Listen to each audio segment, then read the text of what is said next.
We are live here now with the Storybook Brawl Questing League Brave Princess Division. This is the standings. As the league currently sits, we've got 5 games that we are ready to play for y'all, and that is going to impact these standings accordingly. A lot of people really like Horde Dragon, but I have said it before, I think Peter Pants is the best tournament hero. If you want consistently high finishes, if you want to get some second and third places, you take Peter Pants and you're happy about it.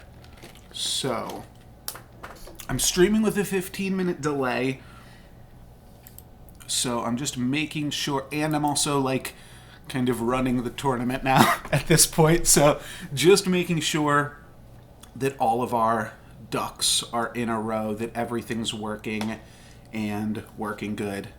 And I also got a muffin here that I'm going to slowly munch on throughout the course of the game, so don't mind that one. Alright, looks like we're picking up a tiny on this first shop. Have to decide if we think Donkey and Shadow Assassin are good enough purchases, and I don't think they are. I think I'd rather have Princess White, Lucky, Brave Princess, Vampire, Ogre Princess than either of these 2 units. And how this will work is we will be battling, and then if I get eliminated, I'm going to do coverage of whoever's left in the lobby. So that should work out. I think I'm just going to grab a Wizard's Familiar and a Candy Rain here. Start off with a 3-3 for us.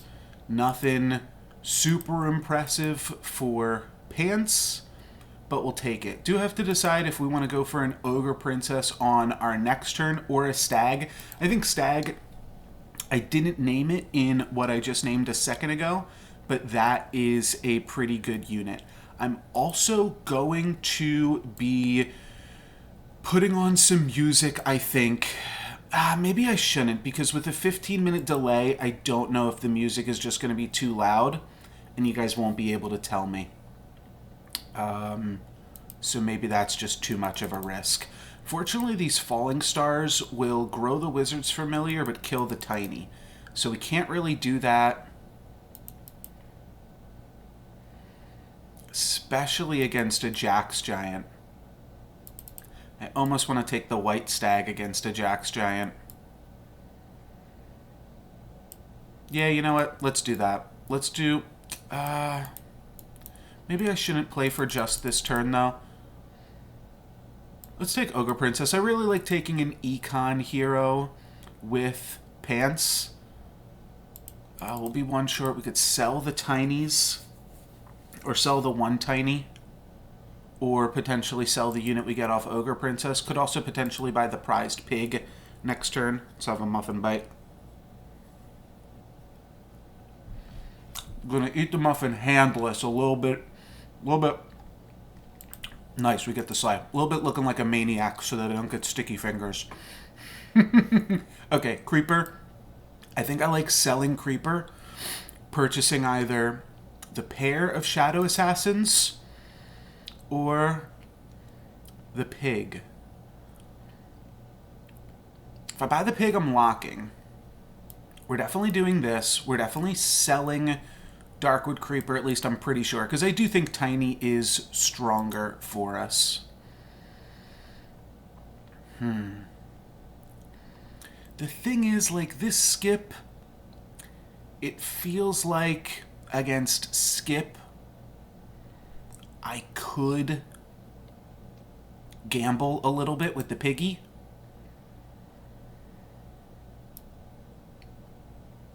I'm also not convinced that it's weaker. It's a 4-7. Let's go for the pig. Now we've got 2 Econ units, and then we'll start purchasing some Shadow Assassins. Next turn we get to buy Shadow Assassin plus 1 more 3, plus maybe some more if we get the piggy off. Those were really bad combat RNGs, but we do get to slay here. We will potentially win just off the basis of Shadow Assassin, As long as this goes here, no. Unlucky. All right, so we gift some gold, lose a little bit more, but only take 4 damage. And we get to pick up our first triple right now. So that is actually good. We could get a Bad Moon. We could get a ranged thing. We could get Cloak of the Assassin. I was thinking that could be good too. Let's grab Cloak just for +3/+3 on Ogre. And then just do a little something like this. Sharebear could have access to Earthquake now. That might be something worth playing around. Just move like this for Earthquake. Though, I think we want to lead with Brave Princess with 4 units in front. So I think this is the play. Hopefully everything is going well on the stream front. A little bit to manage this all. Okay. Let's get our head in the game now. Let's do it. Let's figure out exactly what's going on in the game. This is a low a low health total for Pants. But hopefully some ranged hits. I mean, we are going to be losing this combat too. Yeah, we're going to take 6 more damage down to 23. I still think that Pants has got it in him, though. Okay, so we could take the Princess, which flips the Lonely Prince. Don't really love that at this point in the game, especially, like, there's definitely things pulling me towards playing... Oh, you know what? We take a 10-10. That is much better. And then we can roll 1 more time and purchase a different 3 like Vampire. We miss. Alright, we can roll Sell Tiny and buy a Vampire. Gonna be another miss. I don't hate... just picking up the Wizard's Familiar. There's no Piper, Merlin, Potion Master, or Wonder Waddle in this lobby. So we can probably just start grabbing these Wizard's Familiars. Like, we're going to have no competition for them.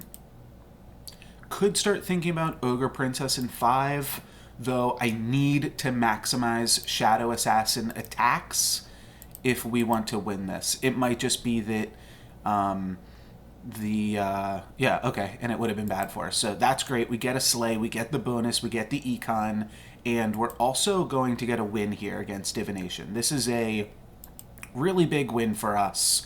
We get to hit Div for 8, and now we are no longer in last place. So that's good. We got a Princess Peep off of it. There's an egg. There's also a Genie's. I don't hate just ripping a Genie's right now with the Wizard's Familiars, but let's... yeah, let's look for, like, Wormroot on our Ogre Princess, I think. This is just a strong unit. The Wretched Mummy, we do need to start picking up some more 3s. We do have some 3s. We do have some other direction. But I like Wretched Mummy. It's strong, too. And yeah, maybe Spellweaver is a 3 that we want to pick up. I can see that. Like I said, I don't think there's any other mages battling against us in this lobby. I could also definitely see picking up this Good Witch of the North. Maybe we sell Princess Peep and Golden Chicken for Good Witch. It even plays on the board. All right, let's play this. No longer playing the pig. I kind of want to play like this or something, but I'm going to keep Ogre Princess in slot 1. I think that it's still... all right. Little bit too tiny. A little bit too tiny there for the Ogre Princess, but this is still looking okay. Sigismundo finding the Wish Upon a Star a little bit too late.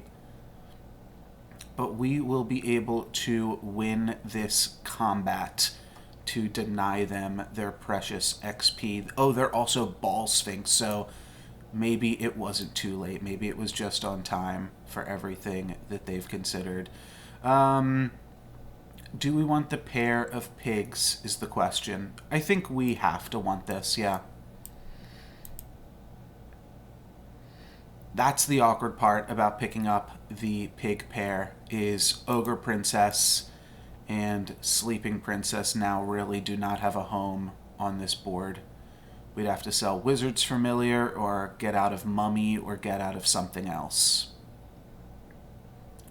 Well, I need to sell 2 things and then pick up this Candy Rain. So the question is, what is it? And I think the answer is selling the Wizard's Familiar for the time being. Oh, I have to sell 2 things, don't I? Yeah, then it's both the Wizard's Familiars.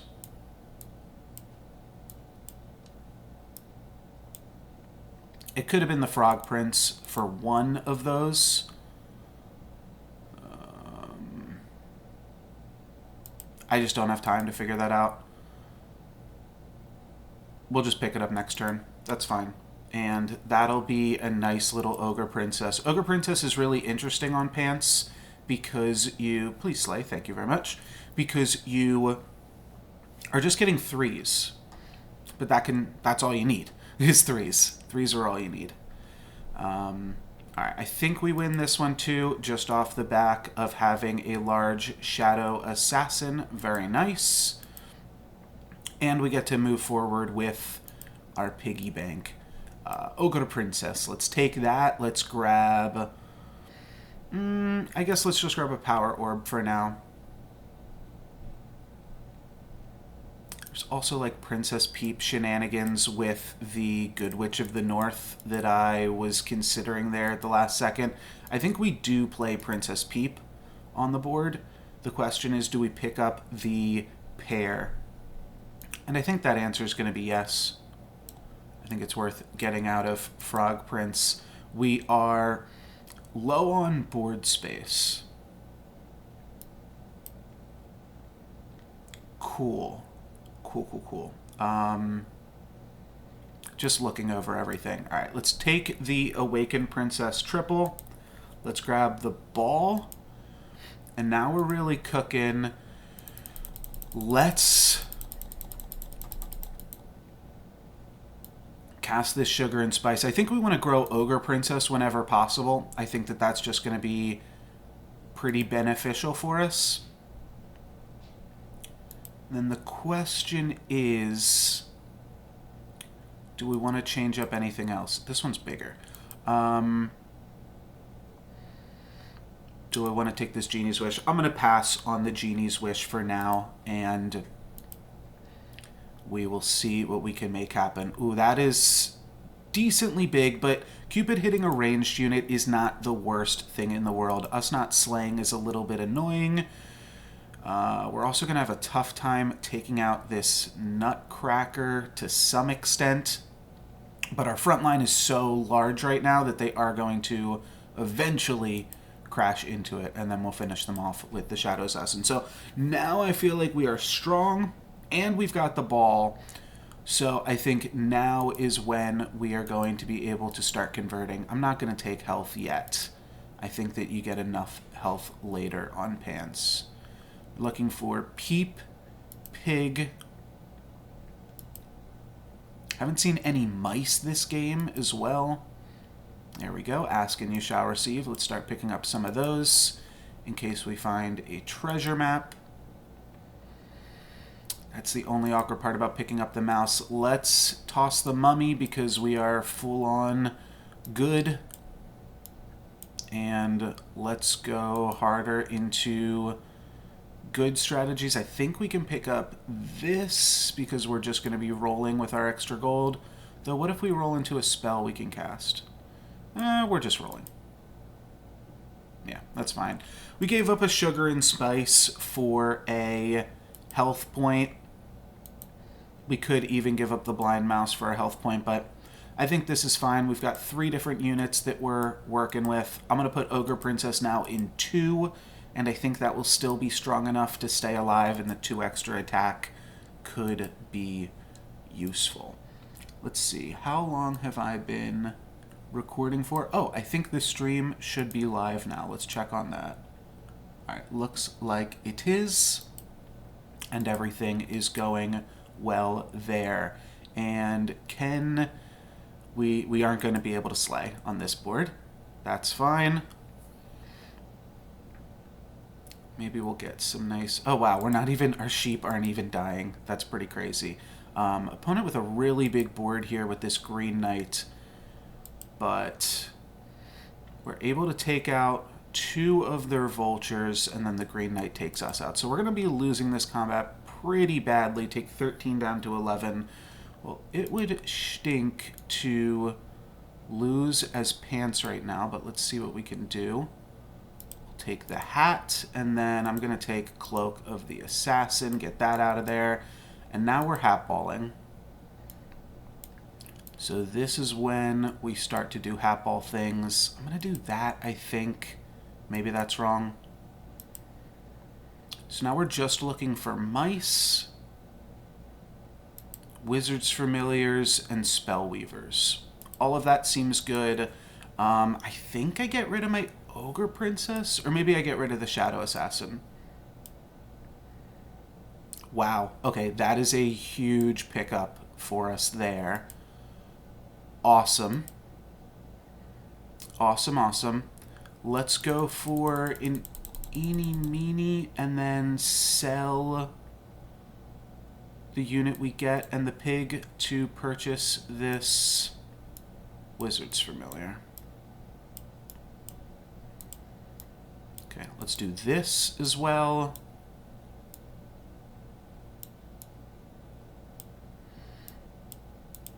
I want the Friendly Spirit to potentially go onto the Spellweaver. Probably should have put Ogre Princess first.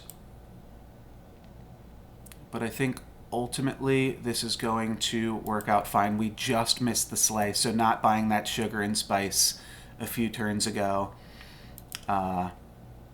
is doing us in here. All right, and honestly, this is scary. This is scary. We need to not have our good unit get stolen. This is going to get stolen, and we're just dead, right? Wow. Okay. So we die pretty bad in that lobby. We'll take a look at a Trophy Hunter from Divination here. There we go. So, pretty good Trophy Hunter game at this point from Div with all the Baba Yagas and Friendly Spirits. They are looking like they're set up in a pretty good spot right now to get some slays. Oh, that's why I couldn't find the Sphinx. They transformed into Celestial Tiger. That makes sense. Okay.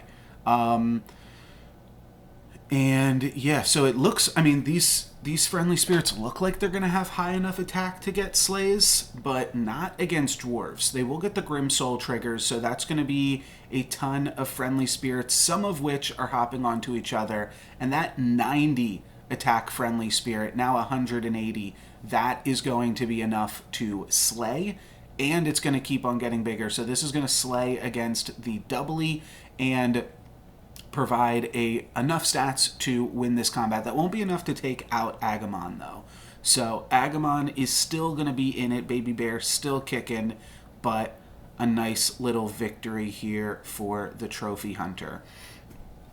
And now we're into top 4. So what kinds of things is Trophy Hunter looking for now that they're 6? They can triple up on the Friendly Spirit, though that gets a little bit tricky because they really want to have 2 different Last Breath units. Obviously, Baba Yaga is going to be good, potentially get them a tier 5 treasure, though their treasures are also looking decent right now. The main consideration is if they would like a good boy or not. Gigantify is certainly going to be considered. but you kind of want to make use of this forking rod while you have it too. It's tough though with Trophy Hunter to transition into a good boy comp because you are not playing too many good units when you first start playing Trophy Hunter. So it looks like we're going to see a little bit of like a diversification of threats here. And thank you very much for the follow, Kuyashi. So yeah, a little bit of a diversification on threats, growing the second friendly spirit.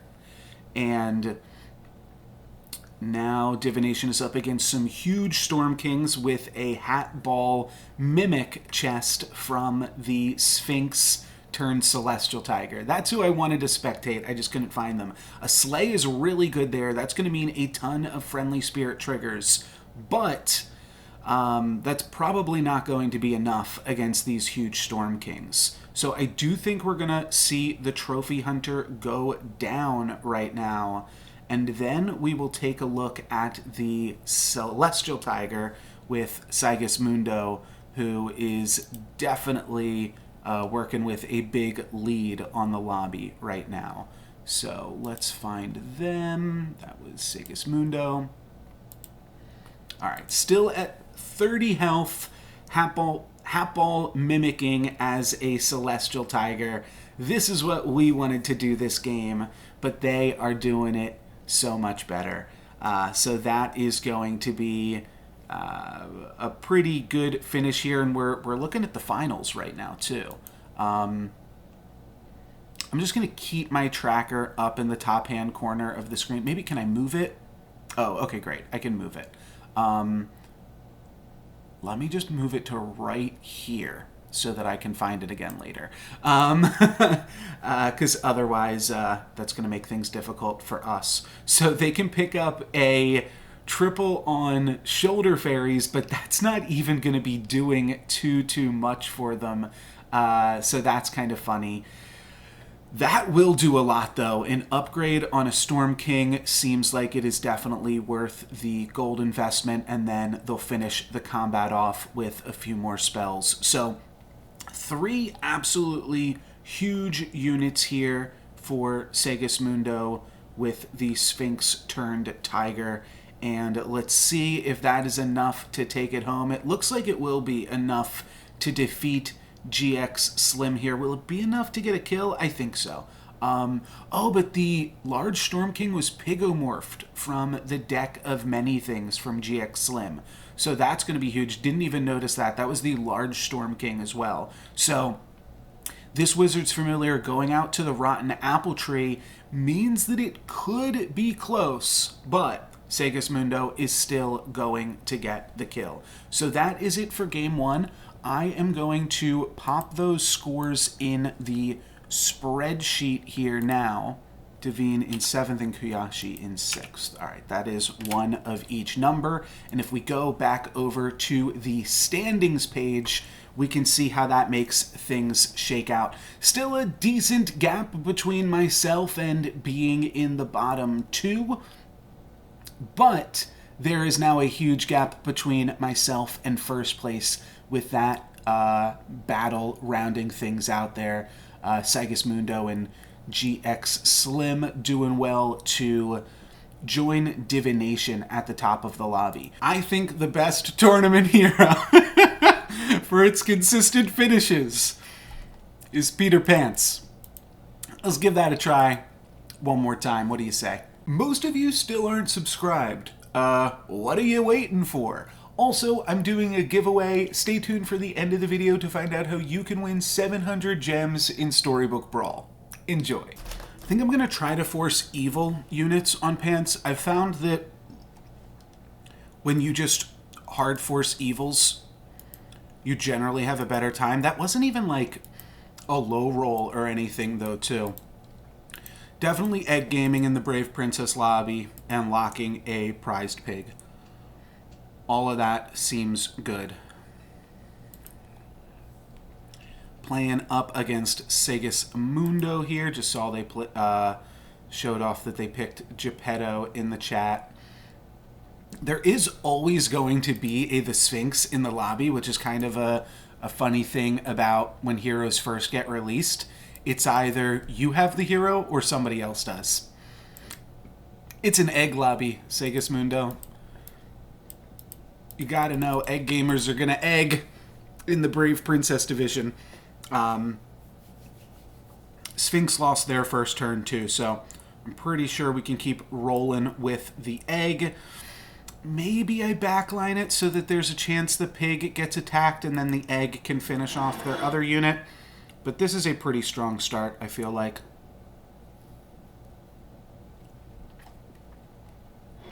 Pants is not supposed to lose these early combats in the game. And that was something we did wrong last time. We're supposed to be hitting people for 4 and saving our own health total. So this is a win, and we don't lose either of our units, which is super important on this board. That is going to mean that we have the cash to pick up a second 3-cost unit. And I think I'm going to go for it. The other option here is just stag, blind mouse, roll. Maybe that's better. At the same time, I kind of like a 5-3. Let's just take a 5-3. I want to be strong. I want to be stronger. And I think that that is just better for us. Romeo is just such an awkward unit on Pants. But a 5-3 is just so much... Like, would I play a 1-coin spell that gave +3/+1? Yeah, I'd play that on my blind mouse. So, that seems better than rolling.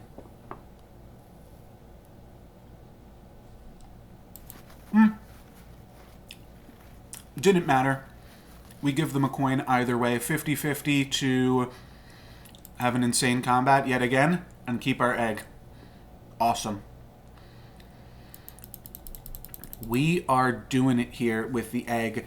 Could throw doubly in the stag spot, which does an interesting thing of giving doubly +6/+6. These are decidedly not evil units, though, right?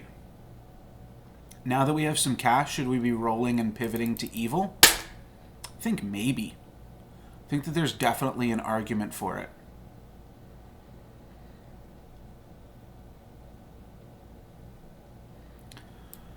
Let's just buy the units that are on the board, though.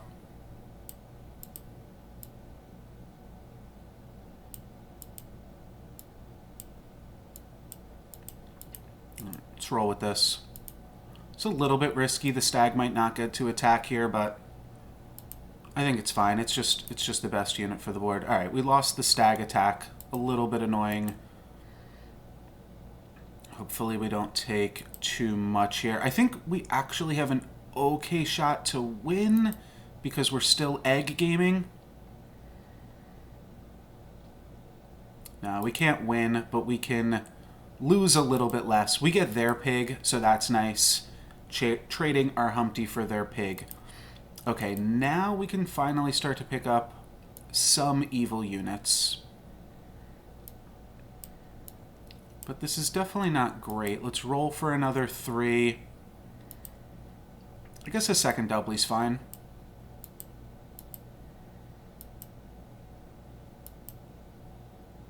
Sure. This is definitely not what I said we'd like to do, but we're still picking up 3s. And that is step 1 in finding the hat and the ball.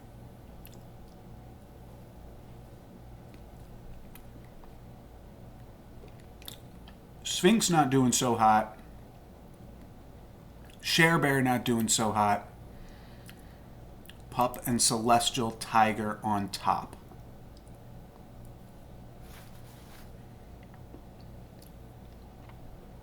Time.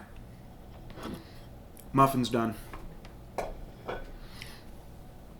Okay, so we just need to avoid this 1 and 3. We do, so both of our doublies are now going to be huge, and that is going to be enough to win this fight. Assumedly, though, Mad Mim's still a little bit scary. That's going to attack and mean that we win. Nice. And we deny Polywoggle as well, though they weren't really looking for Polywoggle there, I don't think. But nice to conserve some of our health total. We didn't take the other blind mouse. Kind of feeling like this is going to be a blind mouse game for some reason, though. So let's pick that up. I think Vampire is better enough than Romeo. Could also go for the Fanny. Don't love spending gold on 2s, though. Let's do this for now. We got one more roll. We can sell the unicorn to pick up a Shadow Assassin, and that seems right as well. Try to move into evils a little bit. There is a consideration, could sell Peep and Romeo for the Fanny.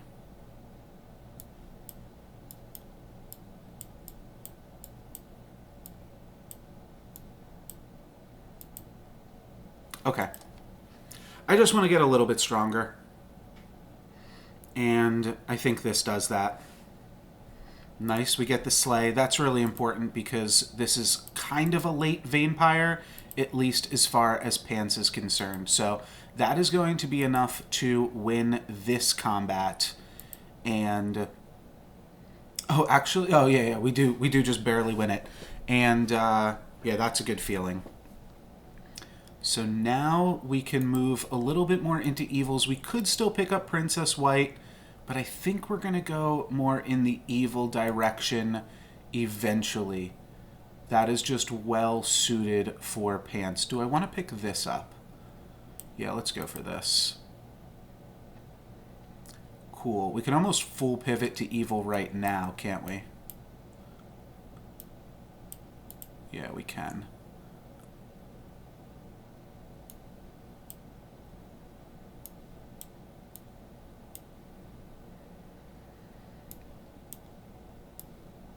And pick up another blind mouse. Wasn't paying attention. Maybe should have tossed the doubly. I'll just play a 4/4 in its wake.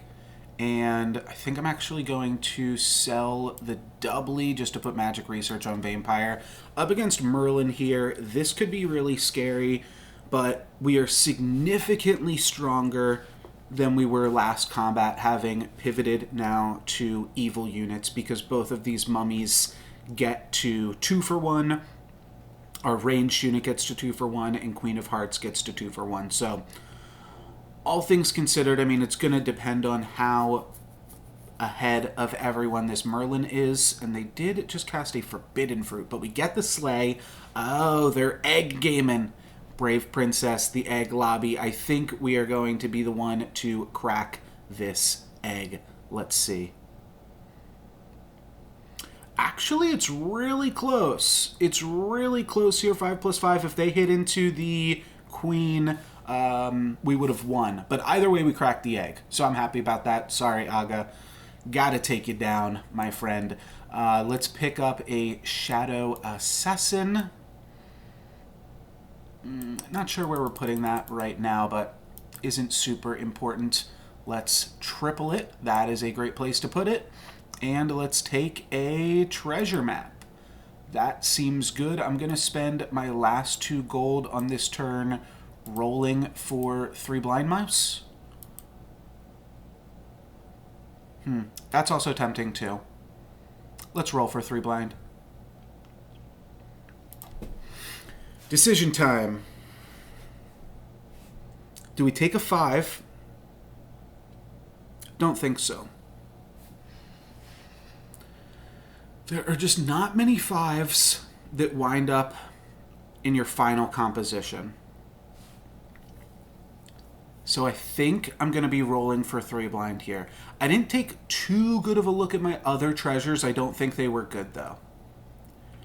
So I think this is the time where you risk it for the biscuit. You roll for 6s. You either find Embiggening Stone, or you settle for Wand. You take Pandora's Box. You potentially go for Phoenix Feather. I mean, Pandora's Box is the big one on 6.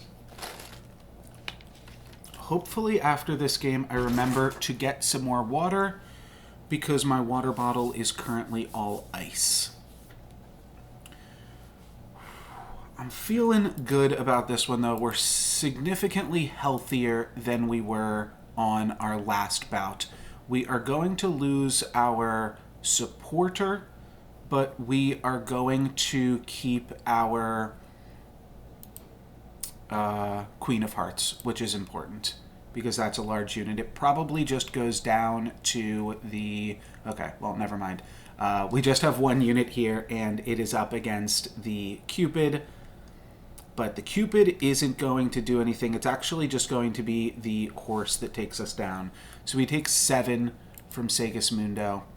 Not the worst thing in the world. We find the 3 blind triple, grab our 6, and we can double the attack of our starting row, including our mummies. Or we can take Spear, which is also really big. Singing Sword means that we're never going to lose any of these initial combats, but Spear is something that can get into the final comp. So this is a real decision to be had here. I think because it's a Brave Princess lobby, I'm gonna go for Singing Sword and just take this temporary power. I honestly feel like that means I can take the Brave Princess. As silly as this looks. Let's grab this as well. Could also take the Ogre Princesses. I think that is too much, though. And then... Could we grab another one of these? How much does that shrink our mummies? Kind of shrinks them. This was probably wrong to pick up.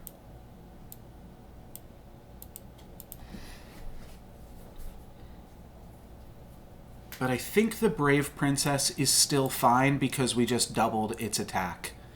That is an unfortunate series of attacks, though. Let's see if these mummy triggers are good enough. I don't think they're going to be. No, we're going to take some damage right now, unfortunately. We're going to take a pretty considerable amount, too. 12 down to 15. All right. Well, then I'm definitely glad I grabbed the Singing Sword, because this is still going to be a battle. We can give up on the Brave Princess. Yeah, I made a mistake. All right, we triple our mummy. We grab the sarcophagus. Now we can start to do... Mummy's got enough attack. We can do something like this, and all of a sudden that's a real unit. Taking a vampire here. Taking another one of these. I'm probably going to play Queen of Hearts, but let's just see what we've got.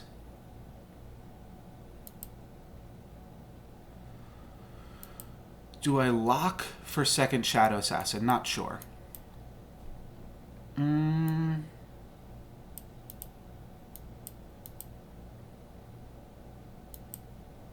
going to put Shadow Assassin second. Try to not slay, but at least connect with it. And let's distribute our 2 vampires fairly.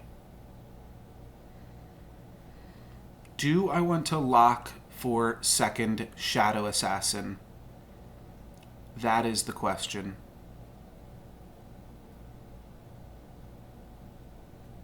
I think so. I don't think it costs us a prohibitive amount of gold right now. So I think that we should be picking this one up.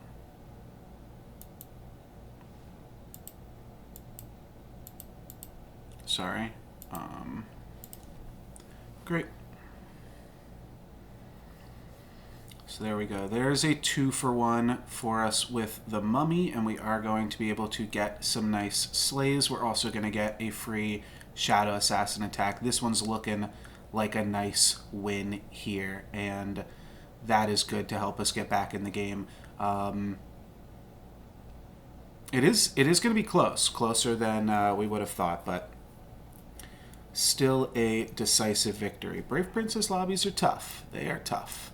All right, let's do this. Play another frontline ranged unit.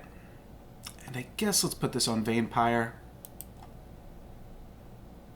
Make sure it slays. I'm not going to cast another one, though. 24 is enough for me.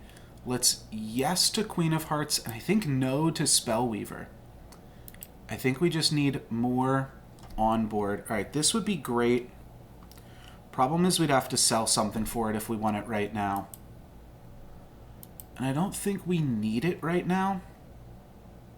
Only thing we'd really sell is probably the second Shadow Assassin. It's probably worth selling before we sell the Vampire. Put in the new Queen. So I think I'm going to Spinning Gold and lock. How do we feel about that?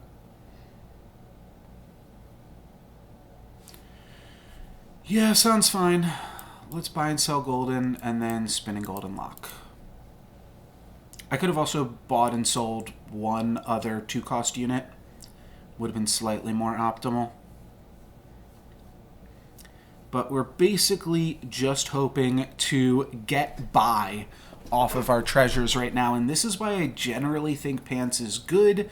When you play an evil strategy, you can get into the top 4, fingers crossed, let's not count our chickens, just by being strong in this early game. Opponent with a golden Echo Wood. That is crazy. We're going to lose this combat. The question is, by how much? That's absolutely nutty. We're going to lose by a considerable amount here. Take 13 down to 2. Yikers. Okay, let's grab the Evil Witch, look for Hat or Ball. Guess we're going to take a Sting.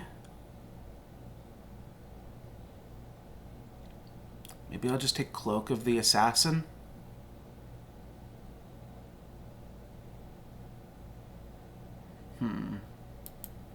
Now we're up against the Merlin who is leading the lobby.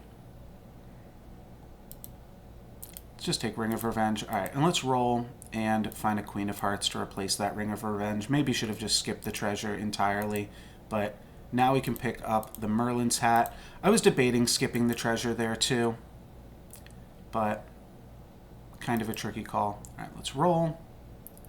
We can start mixing it up. I don't really want to mix any of these units though, so this is tricky. I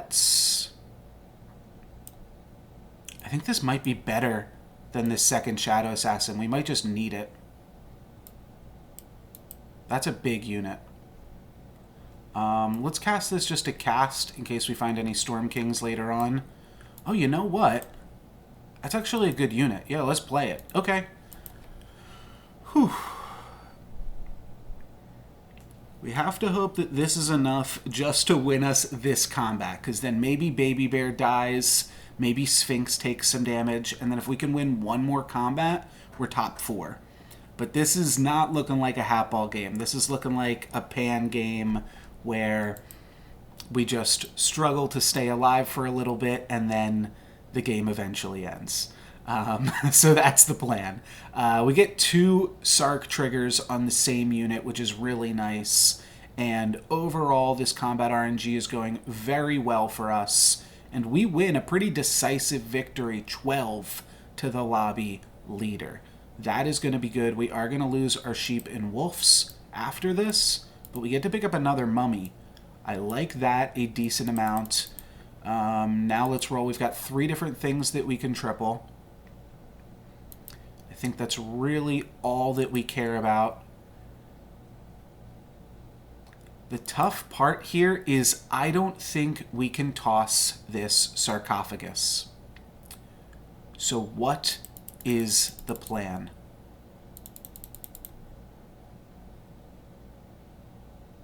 I think the plan has to be get ready to lock this shop and float a ball into next turn. Then I can pick up Spellweaver, Luna's Grace. Alright, so we're going to float this ball. Then next turn we're going to drop, I believe, our Singing Sword. I should have picked up the Humpty as well, but I didn't actually know we were going to hit the ball. The Singing Sword and the Sark are just too important, and if we lose the hat, then there's no point of even picking up the ball. So the plan is to be strong for this combat, maybe beat Geppetto, squeak into top 4, and then at that point decide if we even want to care about this hat ball stuff. Maybe we just need to Sark and Singing. But I think I'm going to drop Singing at the start of the next turn's combat. Baby Bear with a magic sword is a huge option here for my opponent, but it's just going to trade with my low health frontline units anyways. So we're kind of killing it right now. We are not going to be able to kill Segismundo, though. We only hit them for 6. Let's take the ball, toss the sword, grab Spellweaver, see what we can do.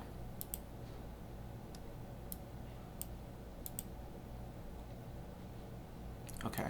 We're going to be skipping some treasures here, but this is going to make us a little bit more powerful.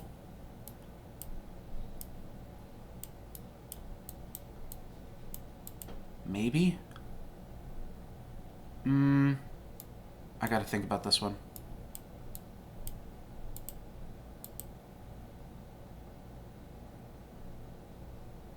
Let's buy the chicken for a second.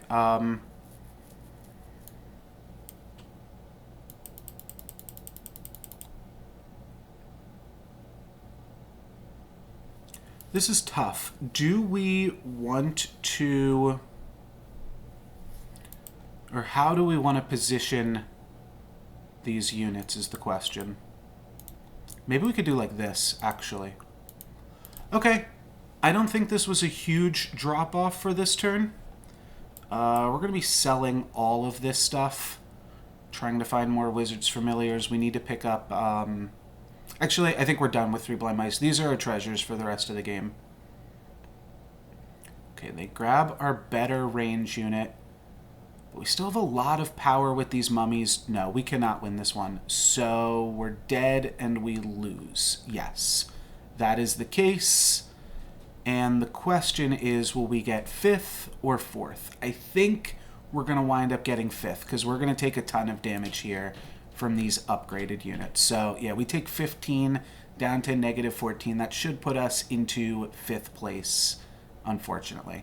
The Sphinx is a really good hero. They are also locking an upgrade on Stormweaver and playing up against the Ghost. And not even with a hat, just with a ball and a Mimic Chest and a deck, but then also that Aeon doing a ton of work for them. I almost think it'd be worth, especially, not even really against the Ghost, but it would potentially be worth it to play the Aeon in 5 just to like ensure you're getting that slay. But actually, come to think of it, on this turn, you're really just spending all of your gold looking for the, or casting the knighthood anyways. So it doesn't really matter. They just have to not lose. And Good Boy plus Magic Sword plus Princess Peep and Magic Sword is certainly going to give them a run for their money. Cupid now getting to kill that, but I think they won't have too big of a time. They're going to just barely win, but still a pretty dominating performance. You got over 200 health left, and this board is only going to be getting stronger with this knighthood. Merlin defeated the pup in the last lobby, so Segismundo is looking pretty strong. And who are we actually watching right now? Sorry. How can I see that? This is divination. Okay. I will potentially, if I do something like this again in the future, have some other things set up to make that part of the commentary a little bit cleaner. But we are... I think divination is in a good spot, is what I'm getting at. Because we just saw the Merlin's board. I don't think that that's stronger than 2 upgraded Storm Kings with all of this other stuff going on too. The Mimic deck of many things is also just a huge way to start the combat. And yeah, I think that Segismundo, or Divination rather, has got a decent shot at getting a win here. So let's see. The spells at the start of combat aren't going to be too great, and the Pigo is going to make it so that Divination's going to have to pay full price for their spells on the next turn. But if we look at the rest of Agamon's board, okay, they attacked with the Mummy. We attacked into the Rotten Applewood, but that's where the rest of the board falls off. So this is going to be a win for Divination, moving them on to the top 2, where I feel like they are going to be able to take it. Question is, what are they looking for this turn? I suppose it's just like another Storm King at this point. They're not really going to get too much out of their spells, really, from here either, because their spells are going to be so expensive, even though they do grow all of their units. That's a decent spell, though, the Lucky Coin. That is just free real estate. I don't hate the Croc. Kind of prevents Deck of Many things from really messing with you too much, but I don't think it's going to be good enough to spend your gold on. I really think at this point you're probably, oh, that's a good spell. Yeah, that's a free spell. Other than that, though, I think you're really just rolling for an additional Storm King, which seems like way too much. I think you do probably play the Pigo at this point too. Just something that'll give you a little more for this last combat. And I'm curious if we will see the Pigo stay, not the Pigo, the Pigs, or this Monster Book, because the Monster Book does represent stats as well, and is going to potentially have bigger upside than playing a 40-40 that summons a bunch of 10-10s, but it's actually a little bit tough. All right, Fog is going to take out the Spellweaver, and then Dragon is basically going to be useless. Both players trading a bunch of Falling Stars, but it's really about these Echo Woods, and when your Echo Woods are trading with Storm Kings, just barely not trading there, that's decent combat RNG, or kind of awkward placement for Divination, but I don't think it is going to matter, as this other Storm King is just going to be huge, but that's not going to be the end of the game. That's only going to be 9 damage, hitting GX down to 4, now 5, with their Ring of Health, whatever that one's called. So we've got a little bit more game to play. No real reason to pick up this Fog here, but we are looking at the Medusa potentially, with GX frontlining those Echo Woods. And then another Storm King, there's the pickup that we really wanted to see. We also get the opportunity to Kraken to grow everything a little bit here. Wormroot is really good on Medusa, and then we could also see like another Medusa pickup. Like it's abundance of riches here, but we could see 2 Medusas in 1 and in 5 right now, and I think that is what we are getting the consideration for, but that is ultimately not going to be what happens. Will we see a lock? We are not going to see a lock. It's not good enough to upgrade one of our units. We'll see a last second dream for really no reason other than just we had 2 gold left, and then we'll see the Medusa get in here in place of the last Storm King. Good hit for the Dragon.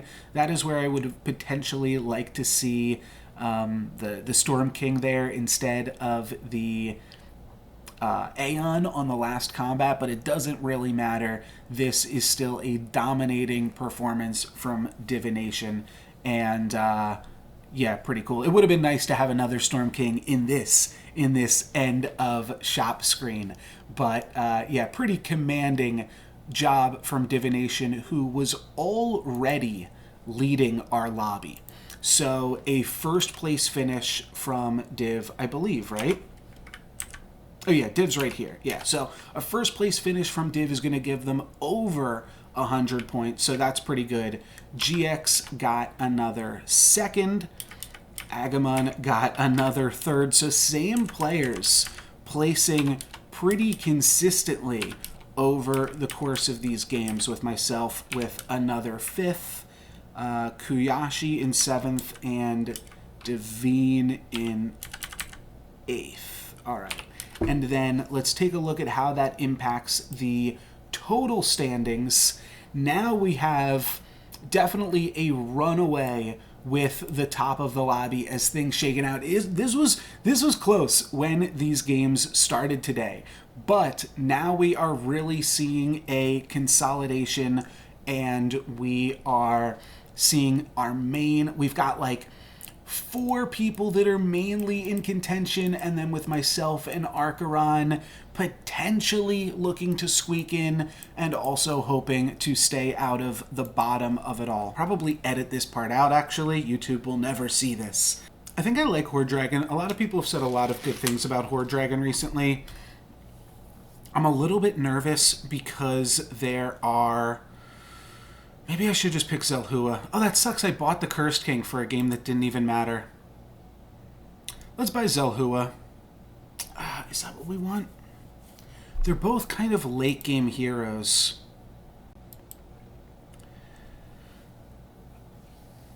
I'm struggling a little bit between 2 late game heroes in these tournament lobbies, in these high roll lobbies. They can be a little bit scary to pick up.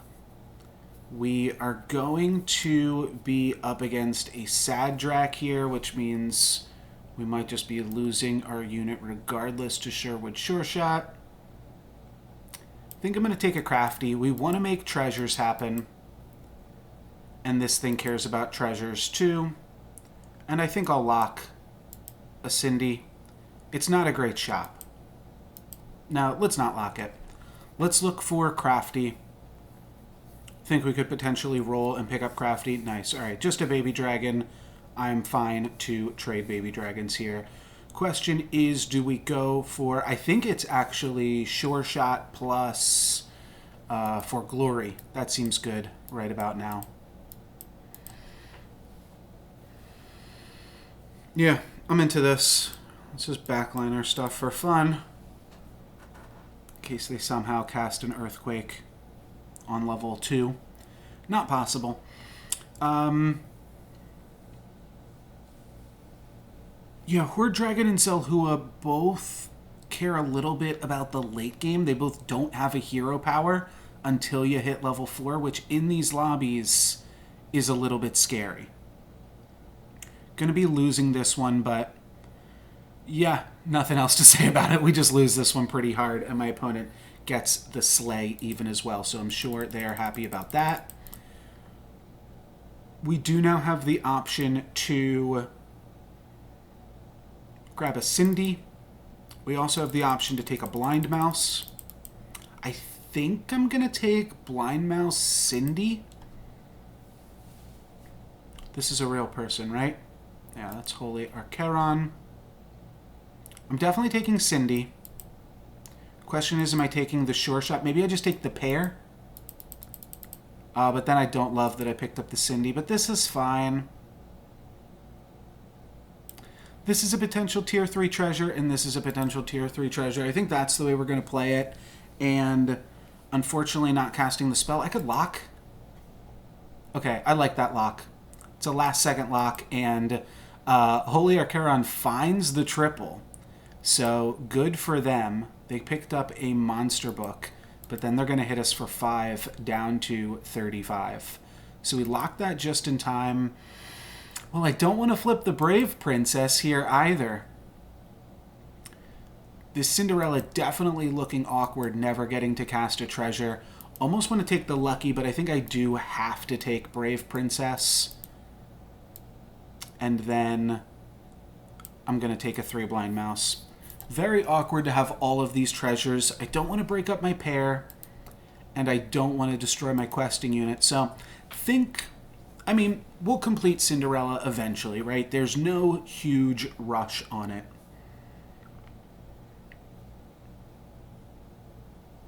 don't think I'm going to lock for the Lucky nor the Wizard's Familiar, especially as it will mean another turn of not casting a spell. Could also do this.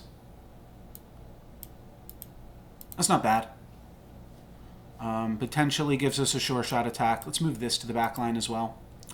Potentially gives us a sure shot attack and definitely more likely allows the Brave to slay. The Brave actually was not slaying on this board as it stood, and turns out it's still not going to slay, but we at least gave it a fighting chance. Taking a little bit of damage here, 7 down to 28. Not doing so hot today. Definitely not doing so hot. Falling Stars destroys both of our Sherwood Sure Shots. So that is pretty annoying. However, we could take it with Haunted Creeper plus Ogre Princess, or Haunted Creeper plus Sleeping. Probably these two, and Falling Stars if that's the route we want to go. I think it's fine. I think that's going to be okay enough. We'll see if Loki randomly casts the same spell against us too. I'm trying to figure out if there's a reason to play Sherwood Sure Shot or not. I don't think so. It's bad if my opponent has Dracula's Saber, which seems incredibly unlikely, but still worth playing around. Do I want to play around Earthquake or something like that too? Maybe. Maybe this is the best way to play around Earthquake, but maybe I don't want to play around it that hard.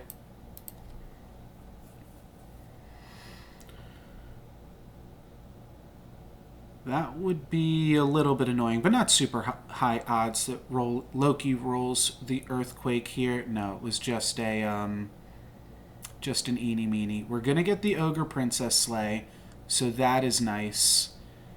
We are also probably going to lose the combat, but we do get the Brave Princess Slay as well. And then we take a sizable amount of damage, 9 down to 19. All right, we got to make something happen real quick here. Queen of Hearts might be good enough.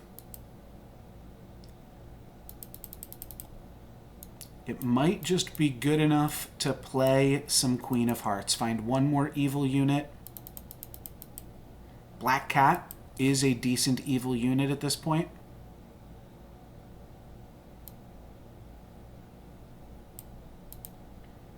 And what else can we do? We can Falling Stars again. I think that's got to be the play. The question is, so that's going to kill the Black Cat, but it's going to grow both of the Queen of Hearts. I think that makes it worth it. And I think I'm excited for that. Let's put in the Cindy, because I think that's the one. Actually, no. The Crafty will be bigger than the Cindy. And we can hang on to that with some ease as well. Not doing so hot in this one, for sure. We will definitely have to turn it around in the back half of this tournament. I think first place at this point is probably out of reach, unless this is Divination here with me at the bottom of the lobby. Nope. Is this Divination? Oh, we're playing against them now. Okay, so this is an important battle. Because if we win this battle, we could win the war. This looks like a pretty strong board, though, for Div. They're going to slay with the Black Cat, making a free 3/3. We will get the slay with the Brave Princess, so that's nice. But then we are going to go down to the cat and take 10 down to 9.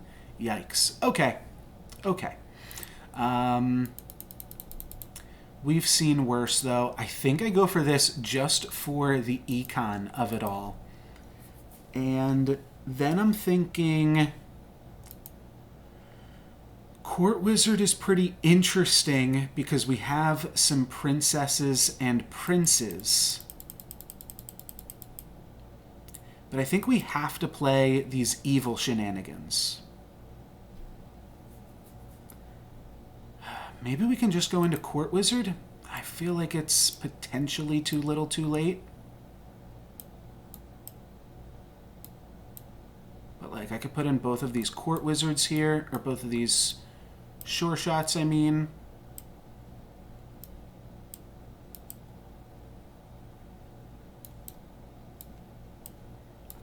repair.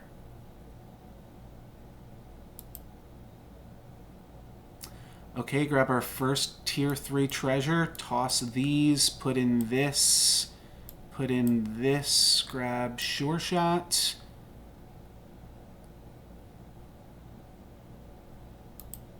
I need to be stronger right now, unfortunately.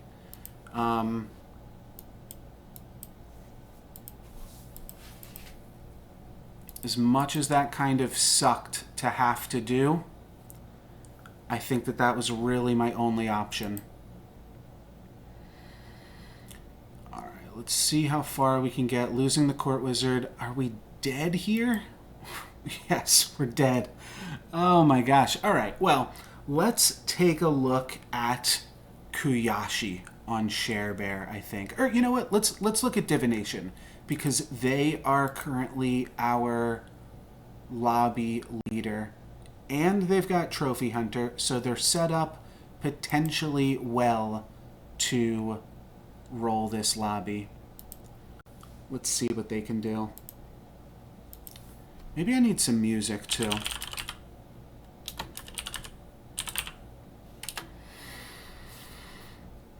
This isn't an incredibly powerful current board, but there's a lot of potential in this board, because we've got the start of a Copy Boy play.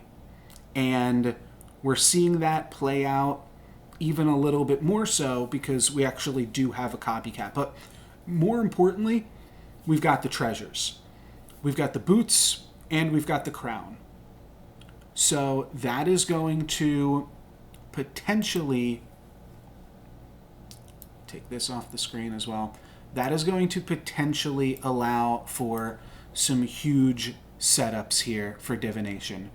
Grim Soul is also the start of something fun. We could see the Grim Soul... Hopefully this is not too loud for everybody. Let me check my levels.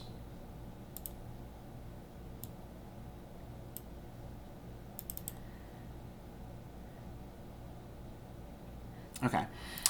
So, sorry, I had to look away there for a second. Just because this music actually came in a little bit hot for me. But we are going to see Divination actually lose this combat, Caster's Curse, as soon as we show up. Anyways, Grimsoul, you know what?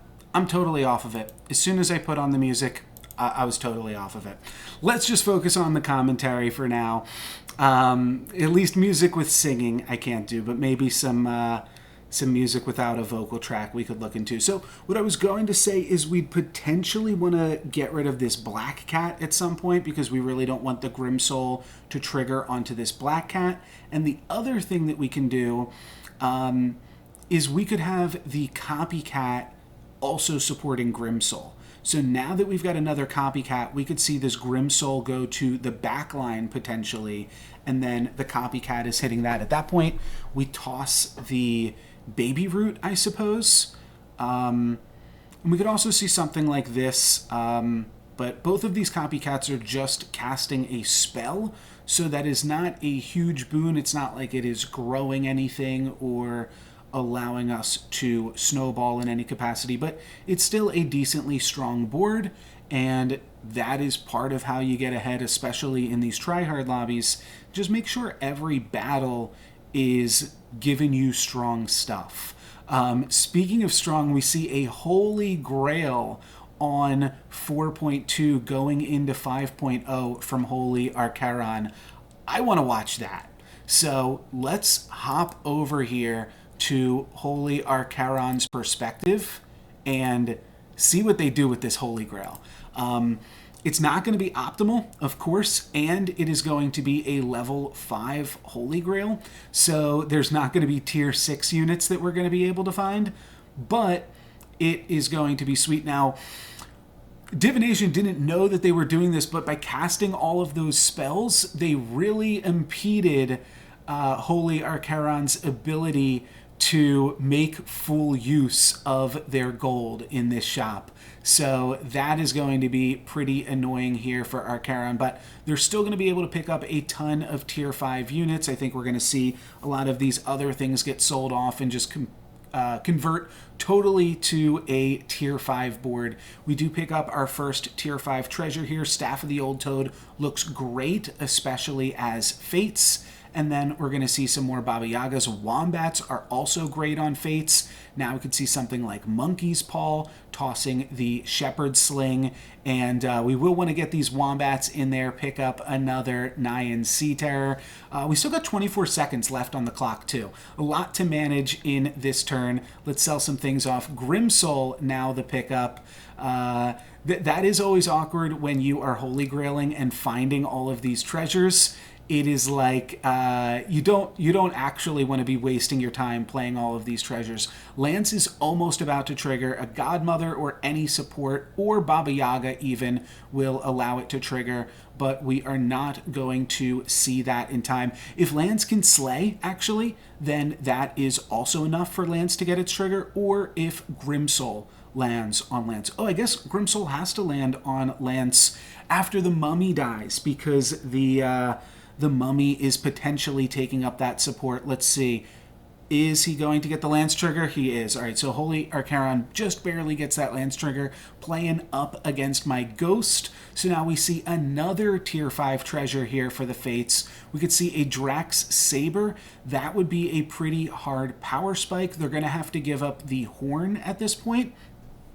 And we've got a rather large Lance here on 5.2, and that is the strategy that we are going to see Holy Archaron commit with, is going all in on this Lancelot by double supporting it with Baba Yagas, by playing the Grimsoul. We are looking to see a huge Shoulder Fairies pop off, where they really just grow this Lancelot as much as they can.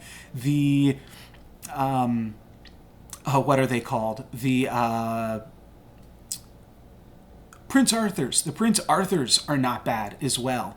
And we are actually going to see a tossing of the Staff of the Old Toad already to be able to pick up this Ambrosia for the fairy. So a huge power spike for this turn. I think I might have liked to see the Monkey's Paw go. Do a little bit of backseat gaming from your 8th placed gamer here. But a lot of times in these Shoulder Fairies comps, you don't actually want Monkey's Paw, because you can actually just get more stats by playing a 7th unit when all of your units are so big already. But this is still going to be a really good combat here from Holy Archaron. An Earthquake is not going to be enough to do anything, and this Lancelot will continue to go. Grimsoul even getting a trade. So this Lancelot is huge, and it's growing itself pretty considerably too. So we're going to see a kill on Kuyashi here, as well as considerable growth on this Lancelot, now almost up into the 90s. A little bit of that is from the Drac Saber, so it's probably in the 80s. Okay, 75.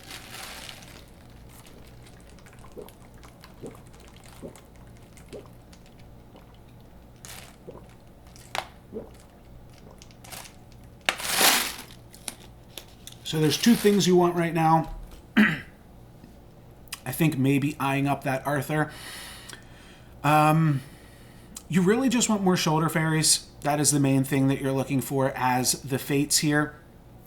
But you will also need to find a way to scale a different unit's attack. So this Mummy is fine for right now, but 39 attack is going to fall off eventually. So that will be something that we do need to start thinking about. And for right now, I'm not sure there's too much concern that we can really have with it. Probably just rolling, I mean, another Grimsoul could be kind of cute. But probably just trying to pick up another Shoulder Fairy while we're level 5, and then we'll look for Echo Wood soon. But we will have to find something that can be a high attack evil unit. Baba Yaga, we are going to see a lock for Baba Yaga. That is pretty sweet. And at that point, yeah, then you've got too many units. Lance now getting to over 100, so these shoulder fairies are going to have a good deal of a time not dying, but like I said, they will want more attack eventually. We do have one in the Ambrosia slot as well, so that one doesn't really need more attack, and maybe we don't need more attack on our shoulder fairies if our plan is to just play an additional Echo Wood and an additional Baba Yaga at this point.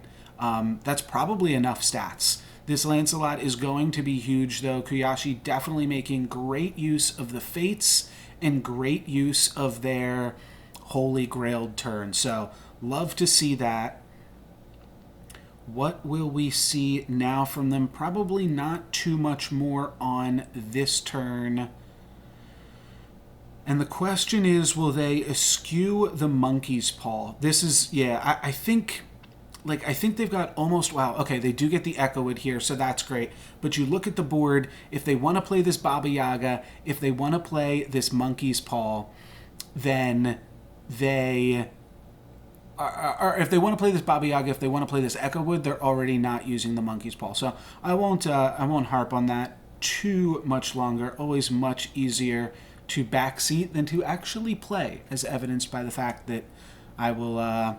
keep reminding you guys that I got 8th this game, just so that way you don't think I'm getting too cocky. I'm getting too know-it-all here, Mr. NoLucksGiven. But Echo Wood is definitely what they're looking for, and then they're going to need to try to find a way to... And this is our Charon, right, that we're watching? Yeah, this is our Charon. Oh, I guess it's on the screen right now, too. They're going to need to find a large attack evil unit to add some additional stats to their board. Or are they just... Because, yeah, it's going to be tough. I think they're going to have to not play the Baba Yaga starting next combat, because they kind of have to play the Mummy because it's their largest attack evil. And they need to play... the shoulder fairies, because that is what's going... I guess they could cut one of the shoulder fairies. They don't have to play the tiny shoulder in slot 4. Maybe that is what we'll see. But a roll could be interesting. I think we could see the True Love's Kiss on the Wombats potentially now, too. Hitting something like a... Oh, yeah, Burning Palm on the Mummy. I guess that is one way to get stats, just cast some spells. That could be a way to do it. But, like, the best way to grow the... Oh, yeah, I guess Echo Wood is fine in that spot there, too. The best way to find a way to just have a large attack is typically going to be Ashwood Elm. But, I mean, Ashwood is smaller attack than the Mummy, as things currently sit. So, not super necessary. We could also see Baba Yaga get moved to slot 6. That'll give the Mummy 6 more attack, so it'll give both shoulder fairies 6 more attack, and we'll give... I mean, Echo Wood doesn't need more attack. Echo Wood's going to be doing just fine on its own. I think it is a little bit curious, though. You might want to just keep Ambrosia-ing a shoulder fairy, because that also goes on to the Echo Wood, but... this is certainly a defendable position as well here, too. As we see this Echo Wood up in the 500s, that's probably going to be better than whatever this Bearstain can do. But Bearstain plus the Monkey's Paw, all of those additional stats are going on to the Echo Wood. So it is going to get up there. It's just not going to get up there enough as the... we see it trade with the Lancelot before Agamon goes down to the Fates. And yeah, it's always fun to see the Fates on the top of the lobby. Really curious how Holy Archeron got that Holy Grail. That might be something interesting to ask them, but definitely glad that we got to watch it here. I'll see if I can ask them after the game what line of play got them to that Holy Grail, just so that I can update you guys here in the chat. But this is potentially going to be the last battle. So we're going to see Holy Archaron just pick up a spell. Totally okay to just pick up a lightning bolt here, and then we're going to see the lock for the potion in case we need to, or it's smite, it's not lightning bolt, but we're going to see the lock for the potion in case we need to see something happen again. Really interesting that when the Fates has Ambrosia, you're also giving that unit a free +5/+5. So that is really funny. And let's see if the Fates can take it home. Considered one of the lesser free heroes in the game up against a premium brand new hero in Drac. This Lancelot is huge. It's looking pretty good, huh? We are going to see a Steal of the Mummy, which is a huge, huge pickup. Mummy kills the Mummy, and then Mummy does not kill Shoulder Fairies, though. So that's pretty funny. The Mummy was stolen and then immediately died to itself, effectively. This is going to be enough, though, for Holy Archaron to win and get that first place finish. So let me go in the chat and ask them, how did you get the Holy Grail?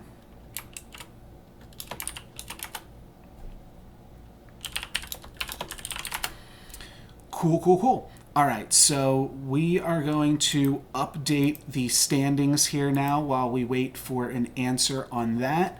But Holy Archaron got first place. Then we saw a second again on GX Slim. These consistent finishes are going to be really, really helpful in getting them ahead. Agamon also finishing really consistently, but just slightly consistently worse. Third. Still really, really good for Agamon. Sigismundo got 5th. Devine got 6th. They are climbing. They are doing better. Kuyashi and Ivo consistently 7th and 8th. Not doing so hot. Let's see how that impacts the final standings here. Still 2 more games left to go, but the overall standings is what I mean to say. Now we've got Divination and GX Slim on top of the lobby here. And we do have a response from Archaron. They say treasure map into triple Riverwash Mermaid, into Pandora's Box, into Holy Grail, right on that 5.0 turn. A really great performance from the Archaron on the Fates. So there we go. Rashi, thank you very much for the follow. If you guys have not already, check out the Storybook Brawl tracker. That is what I am using up in the top corner, and I'm assuming that Rashi that just hit that follow button is the same Rashi that works on that. Have to assume, right? Archaron said that they think they had 2 to 3 level 5 treasures off the Grail, which is right. They had 2 level 5 treasures, a level 4 treasure, and a lance. So all of that was really good. We've got 2 options here. We've got APOC.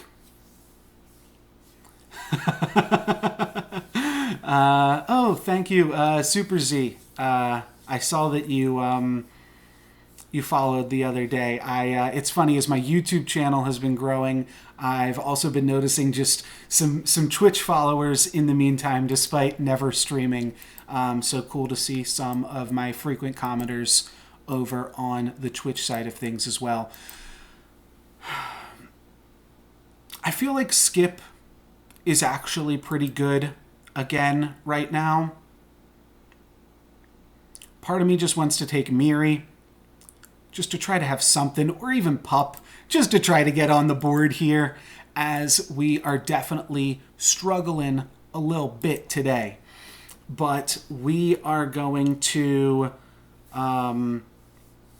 pick up Skip, try to figure out something strong that we can do with this game, and see if we can make something work. Again, maybe I bit off a little bit more than I can chew today. managing like the scoreboard and the cast and just running the lobby and then also trying to commentate and play the game. But we're having fun. We're doing it here. Going to lock for the pair of Romeo. I actually think Romeo Juliet can be a strong skip strat, and it's got decent stats. It's not one of the main things that you think about when you think about a skip game, but I do like Romeo. Quick plug while we're at it, while we talk about skip gaming. At the end of this stream, I'm just going to tease a little bit for my YouTube video tonight. You can see the big grin as I even begin to think about this game. It is a good one. Nice play from Devine there, playing the double Mad Mim and still winning the combat. Question is, do we purchase Genie's Wish or Romeo first? I'm going to go Romeo just in case we roll the free roll. We rolled the damage spell. Let's roll with it then. Could take another roll here. Oh my gosh, I'm saying roll too much. It doesn't even mean anything at this point. Could it take a 4-4, then a roll? I think that might be okay enough. Try to find a 2-drop off the free roll. Pick up the Vampire now. Yeah, that's worth locking. That's worth locking for. So, the YouTube video that I am playing tonight, all I'm going to show you is the thumbnail on this stream, if you are still watching. But if you haven't already, go check out my YouTube channel. Apologies if you're already watching this on YouTube. But go check out my YouTube channel, youtube.com/NoLucksGiven. New Storybook Brawl videos every single day. And normally they go a little bit better than this. But we've still got a chance here. I think we've got the... This game still has some upside. We can still get into it. I think I like Rainbow Unicorn. Just grow my Romeos by the tiniest amount. And next turn, we're going to find some Juliets. So we will see how that works. I'm already out of water again, too. So going to grab some more water after this one. But getting a dry mouth here doing commentary plus playing for myself, but hopefully we can start to turn things around. We're probably going to lose another combat considering we're up against Merlin, and a Merlin that hasn't lost a combat yet. 38 health means Merlin is undefeated, and even more so probably means they're high rolling because they got a forbidden fruit somewhere in there for a free bonus and potentially a free unit if they cast it on turn 2. So this is a huge board from Merlin, that is for sure. We're going to take a ton of damage here, a little bit less by the fact that we get to clear these happy little trees, but still take 10 damage down to 17. That is nasty. Let's find Juliet, please, ASAP.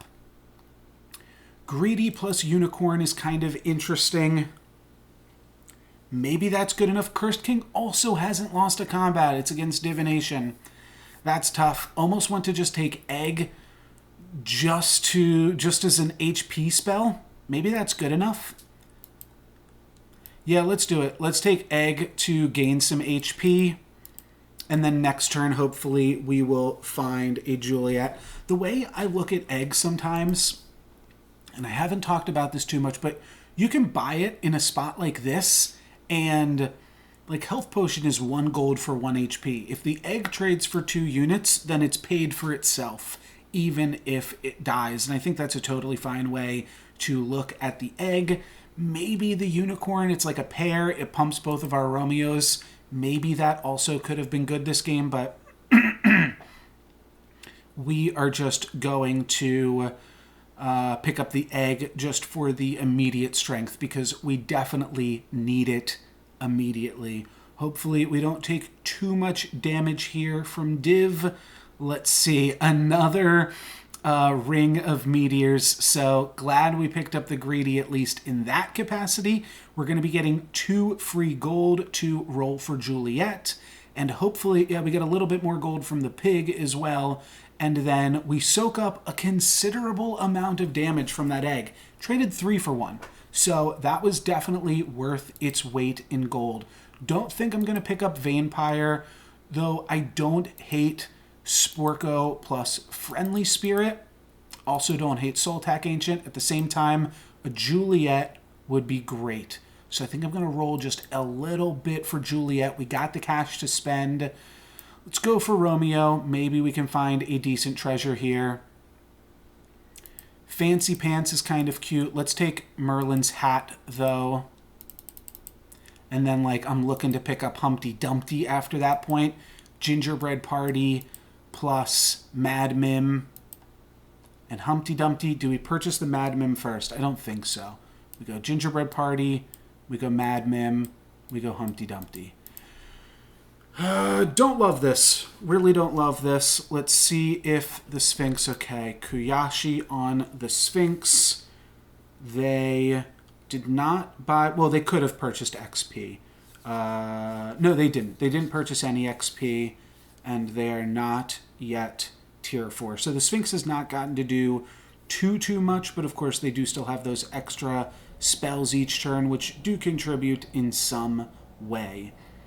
So hopefully we can just hang on, but this looks like a pretty decent start here with these ranged units. I think we're just dead. Does the egg save us? Wow, the egg saves us. Thank you, egg. Egg bless. Lightning Bolt seems like it is probably going to be as good of a spell as any, and then we need to find Juliet. We need to find Juliet yesterday. Where is she? Greedy is interesting. Like I said, I'm pretty sure we need to find Juliet. I'm also just considering this fairy godmother. But let's find Juliet. Wow, they want to give us all of the greedies here, don't they? Again, egg is interesting. Could go egg plus greedy. Up against a Horde Dragon. Also Tweedledee in the Mad Mim spot. I don't hate that. Maybe Lightning Bolt can... Yeah, I think this is going to be powerful enough. And I'm not convinced that we'll find Juliet. Sometimes that is the trick with Skip. You're just so far behind that you need to be picking up the Juliet. These eggs have kept us in the game, though. So I am pretty sure that's what we wanted to do, but I don't feel confident about our decision-making overall. This will still be a fine one for YouTube. We did really well in other weeks in the Brave Princess League that I don't feel too bad about my performance overall, but it's a good reminder going into next week, which is the second leg of the Fall Championship qualifiers, that these tournament lobbies are going to be something else. They're going to be something fierce. So here comes back the Tweedledee, and I think we can actually beat GX right now. This is looking strong. We'll be able to take out the Minotaurs, just have to deal with this Queen of Hearts, which our egg will be able to do. So we lose our egg, but we save our life. So happy for egg. Egg bless. Let's find Juliet. There she is. Juliet is alive and well. Could take Earthquake. Could also take just a Frog Prince. Kind of like some of these things. Have to think about what is actually going to happen next in this game. We're tier 5. So what do we need to make happen? Do we need XP? Do we need an additional Juliet? Do we need Prince Arthur? Do we want Cupid to scam? I think so.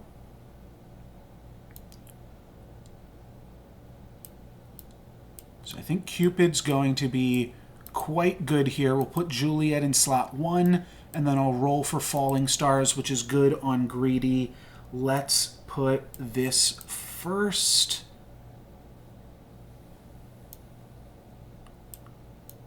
You know what? Yeah, let's do something like this.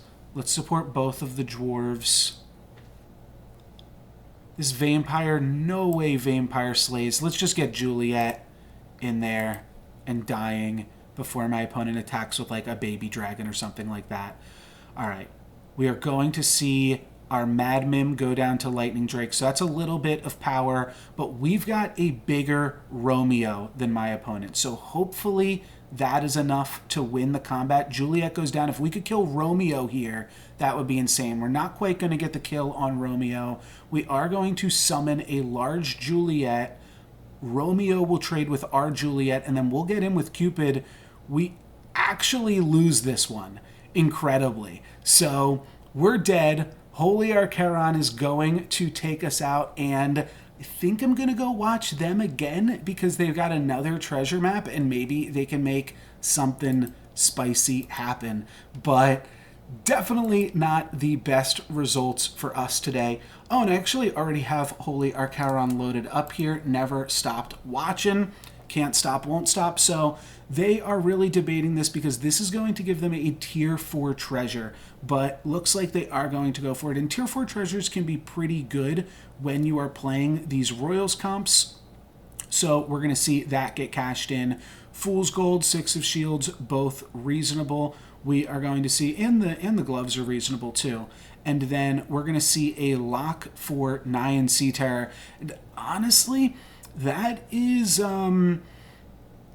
definitely showing some important restraint, but the important thing to remember is that our Charon is only on 3 life right now, so they can't afford to just pick up this Nyan Sea Terror and try to get a tier 7 treasure, because they need to make sure that they don't die right here and right now, and that is exactly what we are looking at, a play that is just potentially going to keep them alive.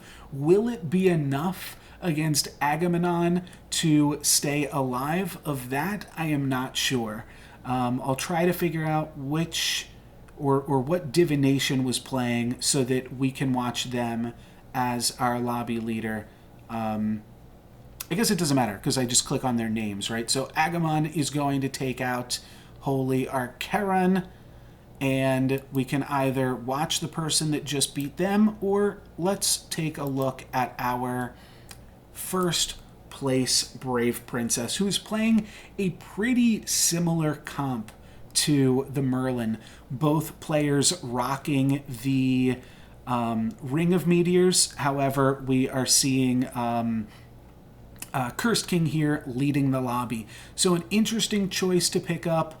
Could potentially go for the crown, so that way you've got crown boots, but they really want to keep rolling with these meteors while they have them and growing these boards, setting themselves up for a shoulder fairy pickup in the future. And I believe that is what we are seeing divination roll for right now, just rolling for shoulder fairies, trying to find that so that they can oh, I think I just lost that. That's going to be awkward, but oh well.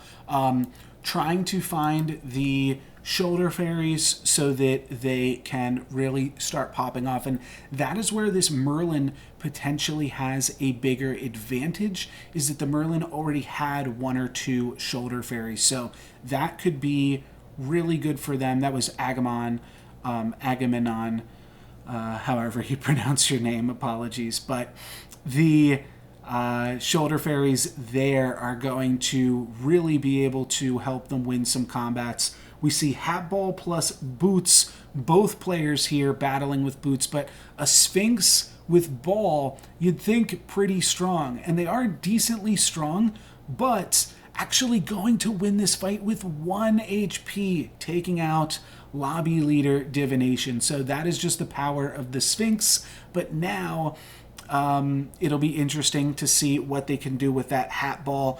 2 spells each turn as they just continue to ball as the Sphinx here. So again, looking for Echo Woods, looking for shoulder fairies while this is still a comp that exists in the game. Something like Dragon could also be interesting to pick up this early. We have the boots. We have the creepers, which are going to be giving additional stats to that dragon each combat. So that could be a way to go.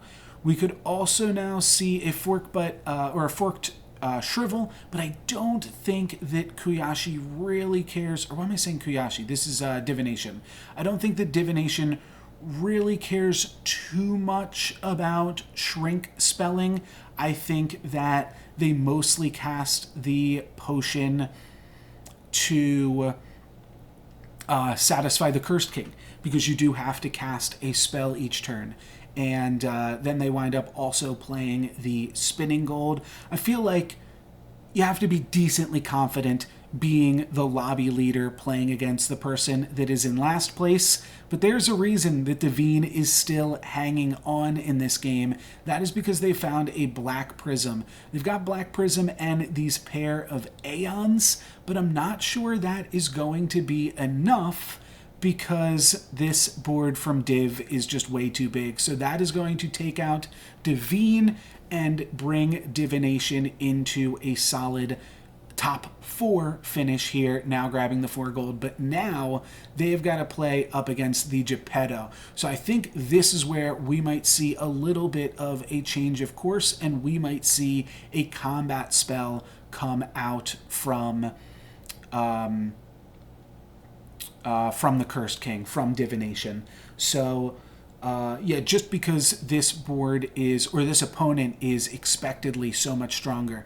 That said, I do kind of think that we might see the Green Knight just get purchased here. They'd probably go for Shrink spell into Green Knight, selling the Golden Chicken, and that will allow them to support. Oh, it is a double. They don't even have to sell the Golden Chicken.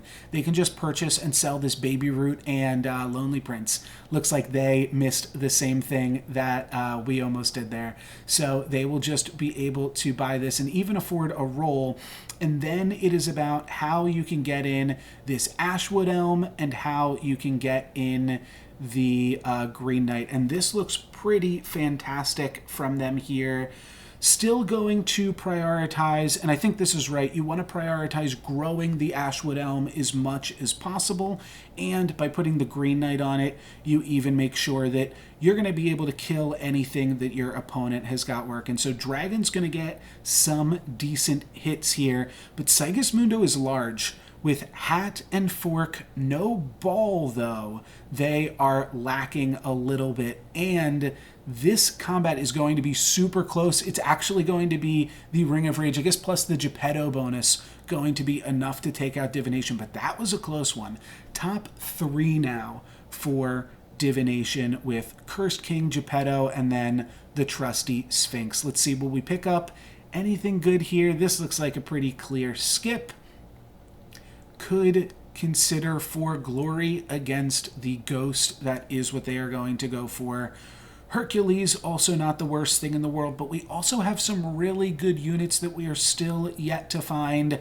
Echowood, Shoulder Fairies, there's the Echo Word. We're going to see a sell of a Golden Chicken, picking up this Echowood here, and now we are cooking with gas. It's actually not a strong Echowood yet, though, because, I mean, it'll get a huge amount of attack, and it'll get a little bit of defense. It'll get +8 defense for the turn, but definitely a little bit awkward to not have any Shoulder Fairies yet. So we're actually not even going to see this Echowood get played.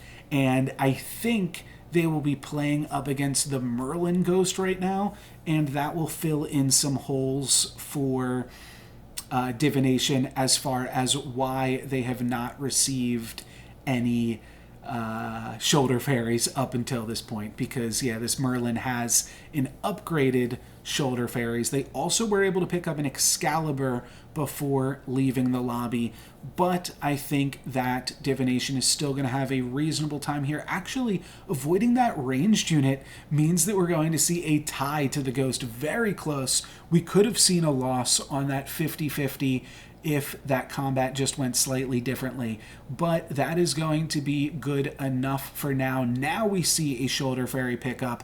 That is huge. We see another Shoulder Fairy pickup. So now the Shoulder Fairies are back in charge. We see both of those picked up really quickly here. We'll probably also just see this Shard of the Ice Queen go on like Baby Root or something just to satisfy our Cursed King. And now the question is, do we sell both of these units? We do, to pick up the Green Knight. And now, how do we fit everything in on this board? Well, we can't, so we are just going to be holding on to some some doubles, it looks like, as we potentially play into some future treasures. I do think that that is the right call, though, so good play there from Divination. Playing this second Shoulder Fairies is just going to be a ton more stats and overall pretty important.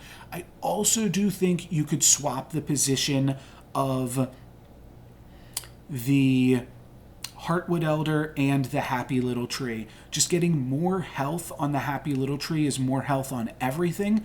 Oh, but we're actually going to see a play for more attack, which I also don't hate. Reason being that we still have this Ring of Meteors, and this will make us less reliant on this Heartwood Elder if we just give everything some attack to begin with. But first things first, we got to get through this thick front line from Kuyashi, and then we're going to have to get through a lot of ranged units, and that is going to be the tough part. That is going to be what allows Kuyashi to defeat Divination and bring our hero down to 12. Hatball Fork now for Kuyashi, but a triple up of the Ashwood Elm. You see Div's hesitation there? That's because he's Cursed King, and that is because he is realizing that he's potentially going to be taking 3 damage this turn. He's considering right now potentially even skipping just so that he can dream out of Cursed King and not have to worry about this in the future, because these treasures aren't super incredible. Actually, he's probably looking to see how easy it will be to complete the arc, because he's got a 2, 3, 4, 5, and 6. So I think he's just double checking, seeing what he wants to do. The problem is taking 3 damage, going down to 9. If you lose to an upgraded unit on Geppetto, things get pretty dicey. We are going to see a skip and sell so that we can dream out of this hero. Horde Dragon seems absolutely fantastic. If we can pick up a copy of Green Knight, we could potentially find a round table, and that would be a huge pickup that potentially allows Divination to win the game. I think we're looking at, okay, that's reasonable too. Beauty with these Fallen Angels are also pretty good. Again, we see Divination make the conservative play against this high-rolling Geppetto just to make sure that they stay alive. And let's see how that is going to work out for them here. Looks like they are going to be more than big enough to take out this Geppetto.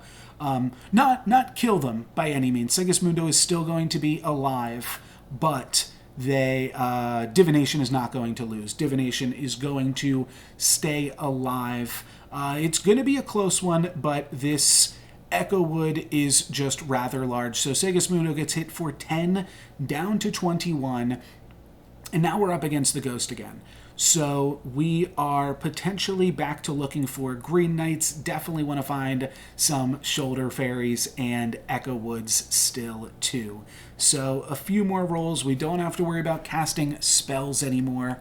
We are done with that sub-game, but we also lose our free 1 gold a turn, and there we go, Green Knight triple in a really nice spot here. I guess they are considering the shrink spell. Sometimes that just comes as like a price memory. I guess it's free, actually. It does net you gold, but sometimes when you're like done playing the Cursed King, you're like, I still need to cast a spell every turn, but it is actually still pretty wonderful here. They don't really need the boots with their comp. I think we could see a pickup of Ivory Owl, or Evil Eye. Both of those are really interesting, and we're going to see a move into Ivory Owl and then just picking up some more units here to spend our gold for the turn. So now we're going to see some huge bonuses, and I do like that positioning slightly better. Okay, yeah, this is the same for us. We could also see... Yeah, I like locking for Robinwood. It's awkward because we just picked up the Evil Eye, and this is one of the reasons I don't always love Evil Eye, is we just picked it up as our tier 6 treasure, and the next thing that we're going to do to make our comp stronger is cut our support units. So that does wind up being a little bit awkward. We get a free win against the Ghost, but how did the other battle play out? Geppetto went down to 1. So this is still going to be a 3-player lobby here for another second.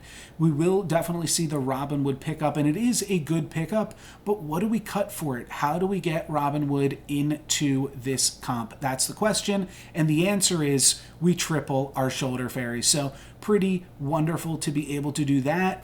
Potentially picking up Hand of Midas could be strong at this point in the game. Monkey's Paw is not going to do anything for us, and I do think that there is definitely play to Sword of Fire and Ice. That would be good. Put some additional health on our frontline units. So it's going to be between those two, but we are going to see the Hand of Midas get picked up. Div makes the same call that I did, which is that the boots are not actually doing that much for us at this stage of the game. So we don't actually need the boots at this point, and we can just work on the trying to pick up something sweet with Hand of Midas.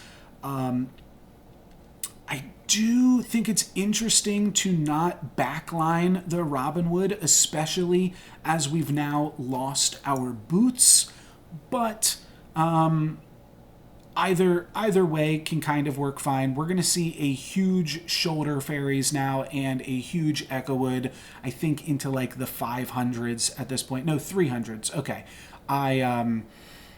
I was getting a little ahead of myself, but 300 is still pretty good. But if we take a look at this Storm King is also rather large. We are going to trade with it with the Echo Wood, and these Spell Weavers are huge too. Oh my goodness. That is a win from Kuyashi against Divination, and now we are going to watch the finals. Let's see if the Sphinx can take it home. Unfortunately, Kuyashi, we are going to be spectating you. Oh no, you're not streaming. Oops, okay. Who is left in the lobby? Who was our Merlin? We might not have the last game for you guys if... Okay, Segismundo is the Geppetto. Kuyashi did not want to be on stream, I think, so they did not did not open up their stream for us, or they just forgot to. Oh, hey, Matumbo. I just saw your comment on YouTube the other day as well. Thanks for joining us over here on Twitch. And... let's see, can this Geppetto take down the Sphinx? They'll have to do it like twice. These bear stains are going to be part of the solution. We've seen this Geppetto move in a lot of different directions, but now with upgraded Echo Wood, the idea here first is that something's going to pop out of that Croc. I think it might be a Storm King, because Croc in Storm King actually does something. A Forked Fog is also really good. That's going to take out both of the Spell Weavers. And then we're going to see a last-second triple spell for a potential last-second treasure. Did they get the Sword of Fire and Ice in time? They didn't. They didn't get the Sword of Fire and Ice in time. But taking out Kuyashi's ranged units in their backline is a huge way to start off this combat. It is a Storm King inside of the Croc, and that does provide stats to Echo Wood. It only gives it plus the baseline stats, though, I believe. So all of these stats are really going to have to come from this Baby Bear plus Bear Stain comp. And luckily, Segismundo does have a little bit of time while these zero attack ranged units go at it, but it's not going to be enough.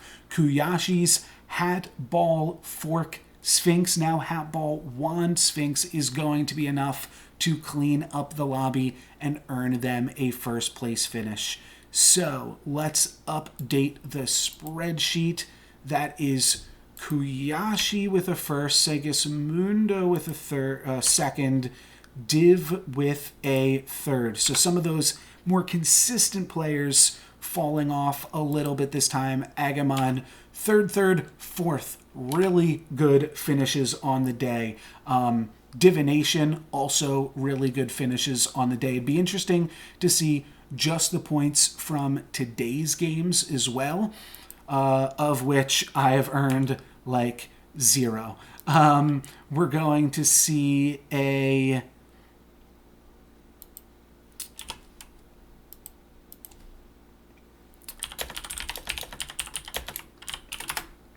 all right, just talking with the chat there. Let's see. Let's finish updating this. So our Karan got 7th. I got 8th, right? And then who is this? Oh, this is Devine. They got 5th. Okay, great. Good finish from them as well. So the standings going into the final game, it is super close at the top of the lobby. And I can tell you that we're not going to lose. We can't lose to Kuyashi. We could potentially get 7th place.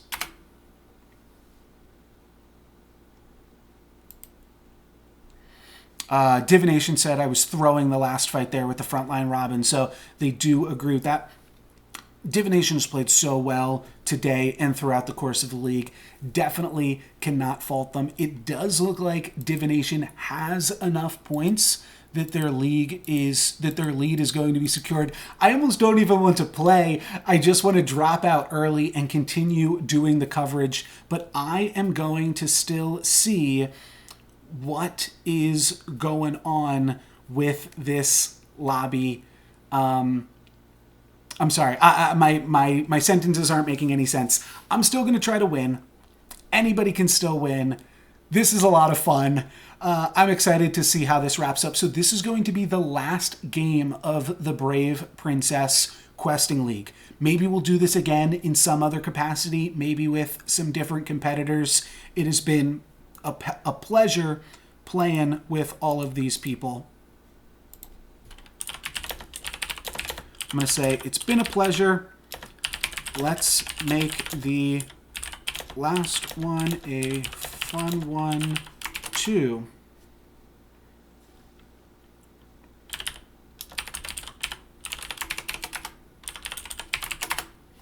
And I'll ask who is ready. And we are ready to finish up the Brave Princess Questing League. This thing started almost 2 months ago at this point. Took a little bit of a break from the holidays and with some of the patches, but 3 of the weeks of this league, I think this league has been going on for 3 or 4 weeks now. Yeah, 3 weeks. So all of these were on the November patch, and now, of course, we're playing on the December patch right now.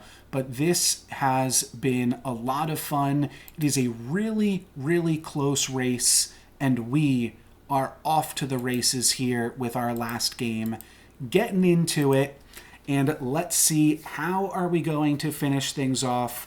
We can finish off with APOC, or we can play Sad Drac. I like Sad Drac. I think that it is going to be important in terms of giving us an early lead that we can roll with. And we'll see what we are able to make happen. But really, really close one. Anybody can win this. It's going to be really interesting to look at. The key names are Divination and GX Slim. Let's see what heroes they got. Who got the Sphinx? Sphinx is Holy Archaron. That is not somebody that's super in contention, but somebody that can certainly go with it. I think I'm going to Shrink Spell. Thing is, I want to pick up this Mad Mim, and there's no sense there's no sense just buying Mad Mim because I'm going to lose the combat anyways. So let's see what Divination got. Divination got Horde Dragon. Yeah, we were... I mean, I could have picked up Tiny, but I think that this was totally a defendable play here as well. We'll just do this on the second combat and probably tie this second combat now. But I think that that is totally acceptable. Maybe we do something like this. I don't know. The Tiny already has enough attack. So, yeah, we were going to lose there. The thing is, Mad Mim is just so good on Sad Drac that at the very least I'm locking Mad Mim there. And, like, what am I doing? I'm purchasing Tiny to tie and then buying Mad Mim on turn 2.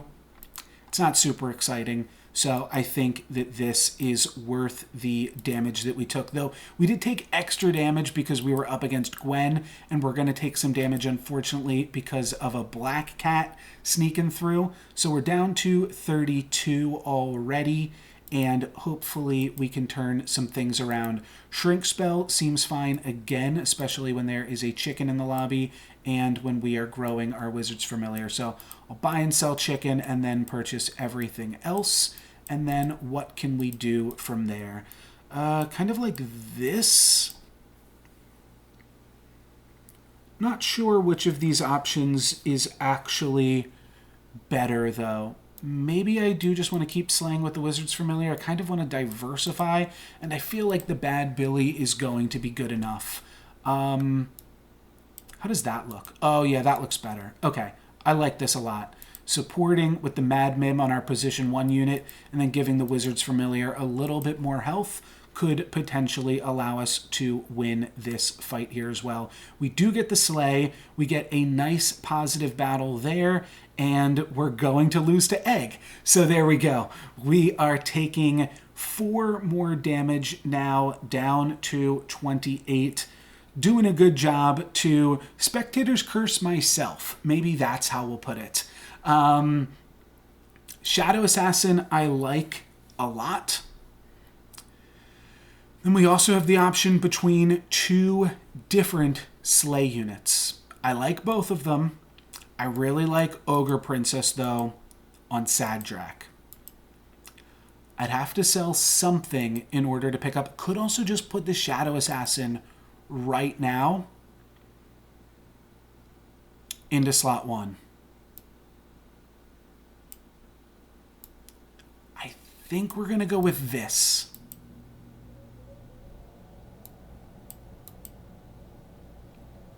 I think the rest of this looks good too. Okay. I am still hearing Discord sounds from somebody. Sorry, not trying to cheat. Let's get back to our game. How did we do? We did slay with the Brave Princess, and we got a pretty good combat after that. We'll have to take out the Riverwash Mermaid, but we win our first combat in what feels like all day. So we will see how far we can take this little Shadow Assassin that could kind of interested in Princess Peep, mainly because we've got these Mad Mims, and I feel like something like this allows us to play a Princess Peep. The question then becomes, we don't really have a good option for this True Love's Kiss, so I think we're going to be picking up Lonely Prince after that. And then what do we play from there? Like, is it just a tiny? Just a large tiny? Maybe it's this. Let's roll. Maybe we'll find our answer here in Reno. Would have loved these in the other order. I think we play this here. Maybe it is just tiny. Could honestly be convinced to play a Polywoggle. Move over the Mad Mim.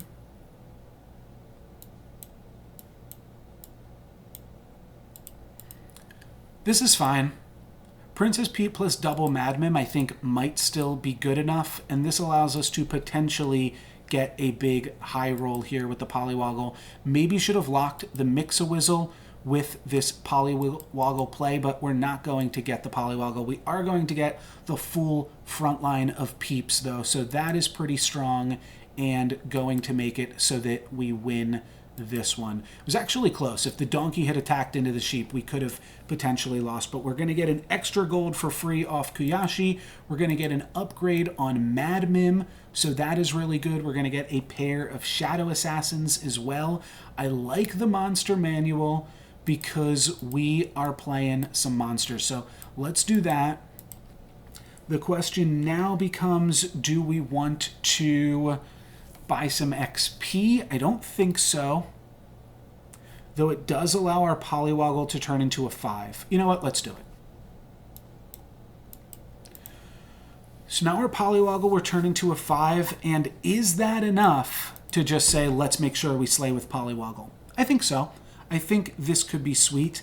I'm going to be struggling a little bit here this game for lack of water. Unfortunately, we got to roll with the punches. We got to do what we got.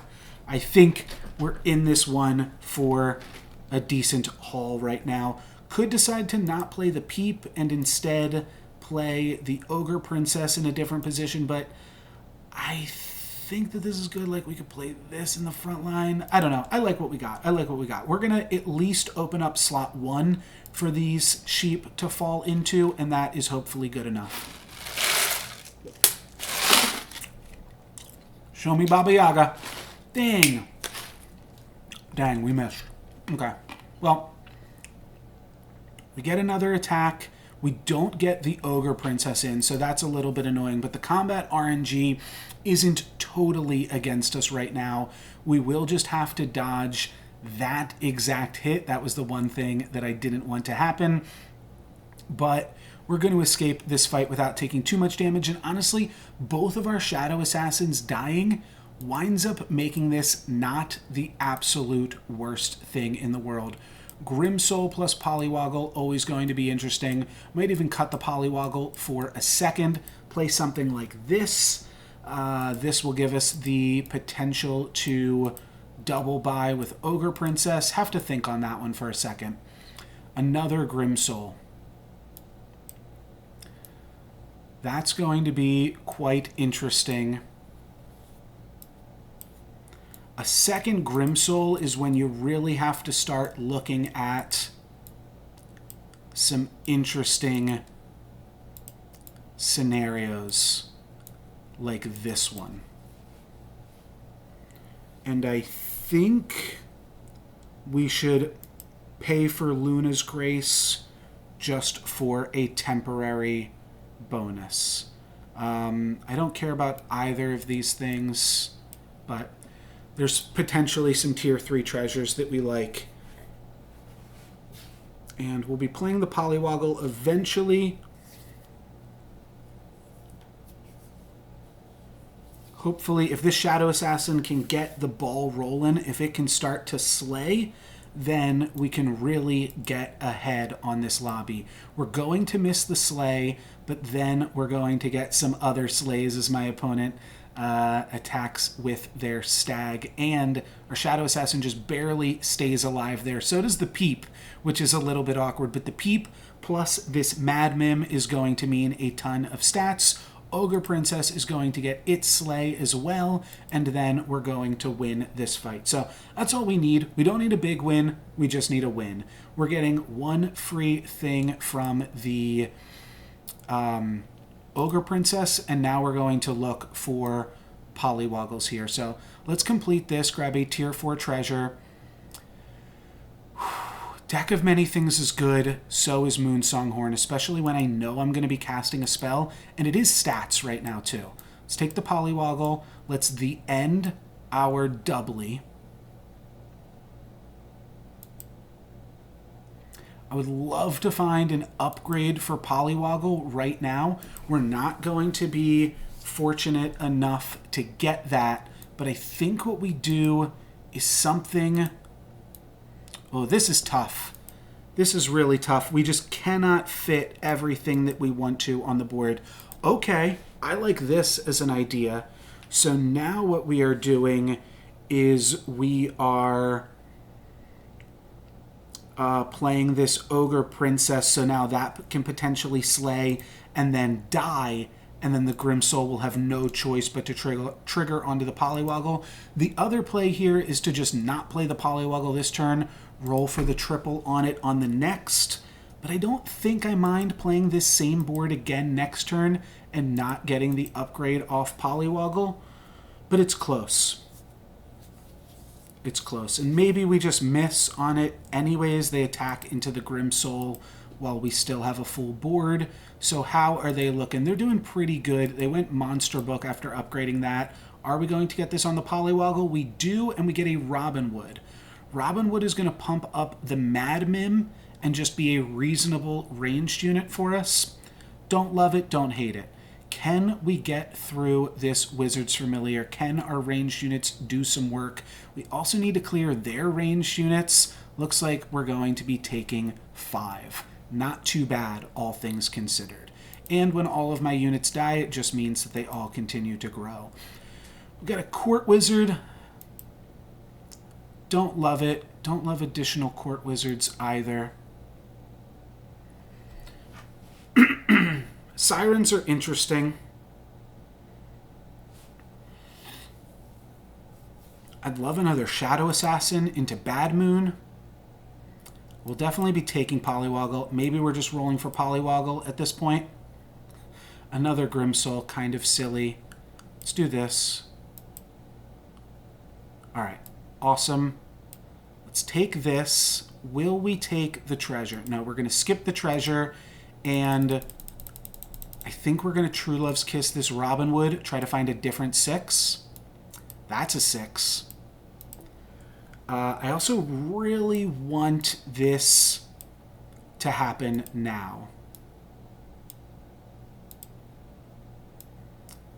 So let's figure out another way I can make everything that I need to happen in this combat. That is a way that it can all happen. Okay, I like this. So now our Polywoggle will be our only Slay unit. Oh, sorry, I've still got some coin here. Can't do anything with that. Sure, I'll lock this.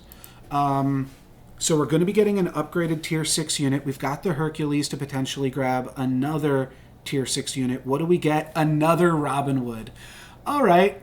They really want us to work with Robin Wood. Robin Wood is one of the least impressive Tier 6 units when you get it for free, or when you get it below the curve, is what I mean to say, because it really doesn't allow you to snowball or push you in any direction. It's just like a solid unit that works in a lot of comps, which is kind of the opposite of what you are looking for when you move into this strategy. Gonna get mostly through a Hercules, so really happy about that. Also picking up a win, and we're almost level 6. So there's certainly some things happening now. We're on the verge of doing some things. We could turn into level 6 right now. I don't hate that. My question is, what in the world are we actually doing this game? I really want another Shadow Assassin, don't I? I do think that we're probably playing a Shoulder Fairies game, so that seems right.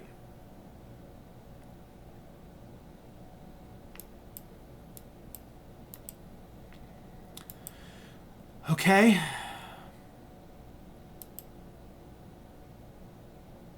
Don't hate that just for the life gain, you know? Just gain 4 life here before we are no longer able to gain life again. But let's look for Shadow Assassin one more time. Cannot cast this if we're planning on going Shoulder Fairies. And let's just cast this. Peep.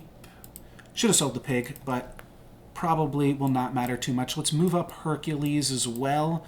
And let's backline the Grim Soul so it's more likely, or not backline, but lower it in our turn here so that it is more likely to trigger onto the Ogre Princess. I guess I didn't realize that Robin Wood was going to be hitting the Ogre Princess. We are going to be getting a Tier 6 treasure now.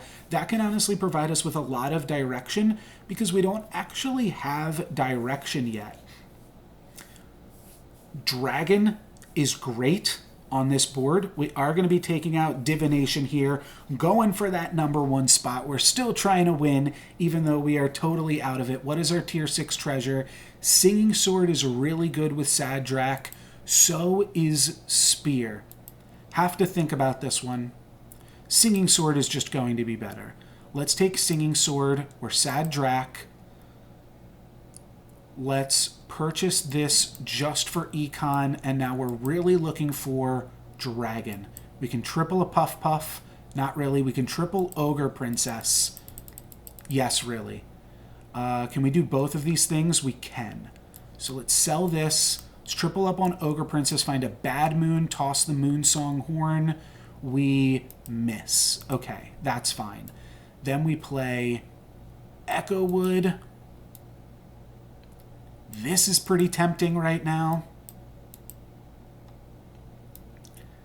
Almost just want to do this, as silly as this seems, because we are throwing away a lot of stats by not playing Hercules. This is a high roll Sphinx too. All right, maybe we do play Herc. Maybe we play it over Robin Wood.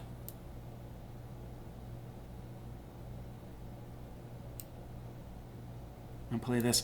Not sure. A lot of different ways to play this one. Let's do this, actually, last second. I really want the Grimsoul to hit the Ogre Princess, and just kind of thought of that at the last minute there. Ogre Princess just barely survives, which is super good for us. We're going to grow our Shadow Assassin by just a little bit more, and then as soon as this Grimsoul dies eventually here we go, we're going to get 2 free level 6 units from Ogre Princess. So if those are Echo Woods, that can allow us to really snowball into the late game.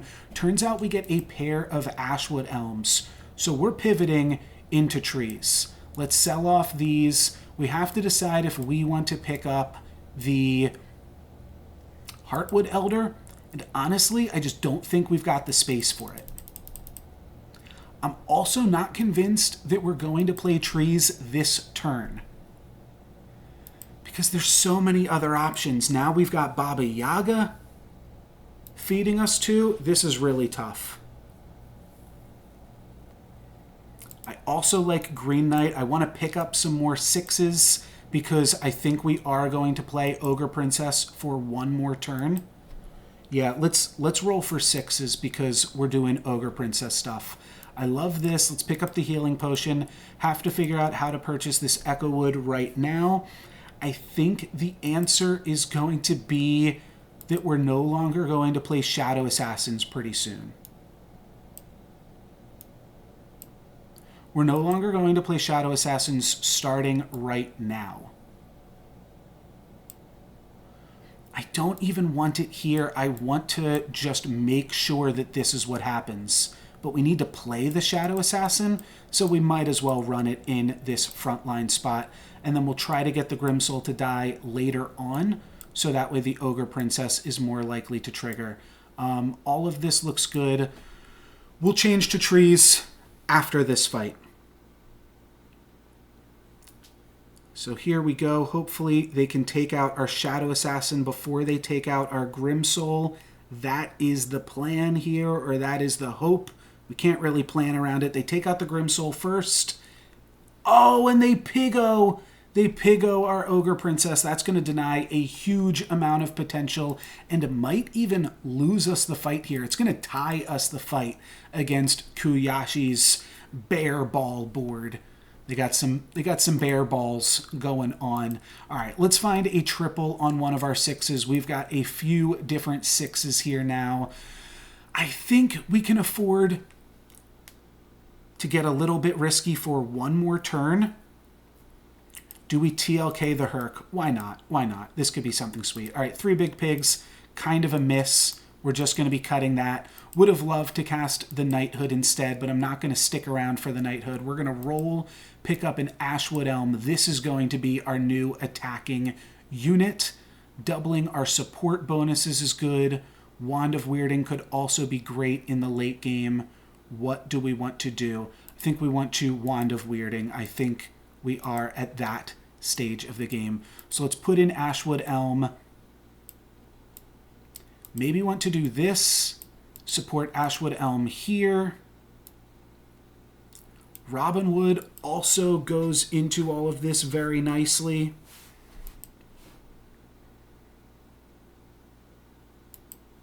I think I'm just playing it risky here. I think this will be the last turn that I go risky on. And I'm going to get a few more 6s right now. I think that we've still got a strong enough board. These Echo Woods, I think, are still going to be strong enough that we are... But I should play this. Yeah, this is better than Echo Wood. Shoot. Okay, I missed that on the list, but actually I don't need more attack. An additional health on the Echo Wood might be exactly what the doctor ordered. Agamemnon just with a bunch of vultures. I think we can take this. Okay, sweet. I think we will even potentially get... Oh wait, this needs to die. Grimsoul, please die. Die, damn you. Nice. Grimsoul dies just in time for us to get 2 triggers off the Ogre Princess, and we could even get more. We wind up getting 3 free tier 6 units from this fight, looking for Green Knight, Robinwood, Ashwood Elm. We're going to totally pivot away. We're going to sell the Grimsoul and the Ogre Princess after we take out Agamemnon here, and pivot into some tree shenanigans. So what did we get? Nothing great. Oh, no, we did get an Echo Wood and a Green Knight. So that is actually something great. Let's buy and sell these things just for econ, and then we will look at what we've got left here. You're kind of tempted to play the Ashwood Elm in slot 1. Yeah, that's a full board. Okay, let's look for some more things. Additional Shoulder Fairies is good. Doom Breath is also really worth considering. I think I will pick up a Doom Breath here. And then let's roll for one more triple. We could also put a Flourish on Robinwood. That is probably worthwhile. That is really how we get health on this board, is by casting Flourishes. Tempting to lock for Pigo. Also tempting to lock for Gigantify. Let's do this, and then I think we play this as well. All right, so hopefully this Doom Breath can slay. I think it's still big enough with our Singing Swords. No, it is going to get 2 slays, though, actually. Oh, wow. How did it get so much attack? Oh, the Robinwood! The Robinwood made our Doom Breath insane. Okay, awesome. Calculated. I did say that like 10 minutes ago. But we're back on it now. Robinwood plus Doom Breath is the combo. And that will continue to be our highest health unit. Probably selling out of this Ogre Princess plus Grimsoul pretty soon. But we're going to triple up something. Actually, yeah, we have enough units. We don't need to worry about that, really. We could also go for... No. Just thinking like we could make this good, but that's not worth it. It is our highest health unit, which is funny. All right, tier 6 treasure. I don't want Cat's Call. Let's take a tier 6. Looking for box. Take Phoenix Feather. Don't really want Eye. Spear is fine when we are playing with Echowood, but I think this is just a Phoenix Feather comp, and we will get rid of our Moon Songhorn. So this is all fantastic, and we're out of gold for the turn. But I think this is going to be enough to win this game. We did not do super great today. We got an 8th, a 5th, an 8th, and an 8th. But you know what? We still stayed in it just enough to dream crush a little bit. Divination got a 7th place finish. So anything can happen here. Myself, GX Slim, and Kuyashi and Segismundo are the 4 players left in this lobby. So I don't think any of us... I think GX Slim could actually win it, among us. There is definitely a chance. Not a great hit from the Doom Breath, but I think we are still going to be able to take out Kuyashi here. We are quite large. Unfortunately, they apple our Echowood, which means that we lose a ton of stats on the resummon as well. 4-4-4-4 attack is really funny, though. Robin Wood will be enough to ensure that we win the combat, though, and take out Kuyashi. We're potentially on to the finals. Let's see. We take out the bear ball player, and we are in the finals against Segismundo. So this is it. This is all she wrote. We are looking for a shoulder fairy or a green knight. And that is how... Or we're looking for a spell that we can double up with Wand of Weirding. But I will definitely take a shoulder fairy here. Ambrosia's kind of awkward. We don't really need any of these things, do we? No, we were just playing it just to get the stats onto the board so that we could play another Green Knight. I think that that's all that this gives us, to be totally honest. Yeah, sure, I'll play this here. Now let's roll for a spell and let's double Pigo to wrap things up, I think. Hanging on to this... Oh, no, that's really good.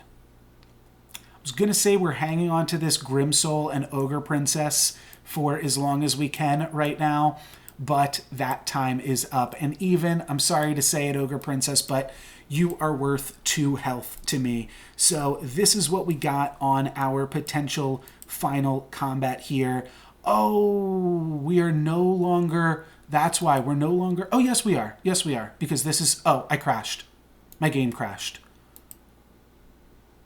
Well, shoot. That has never happened to me before. I'm not going to be able to get back into the game. So that is a pretty disappointing end to the Brave Princess League for the game to crash in the final seconds. We didn't even get to see like our results here. Oh, we're still playing. We're still playing. Okay, so we won the fight, but the game is still on. Okay, great. Great.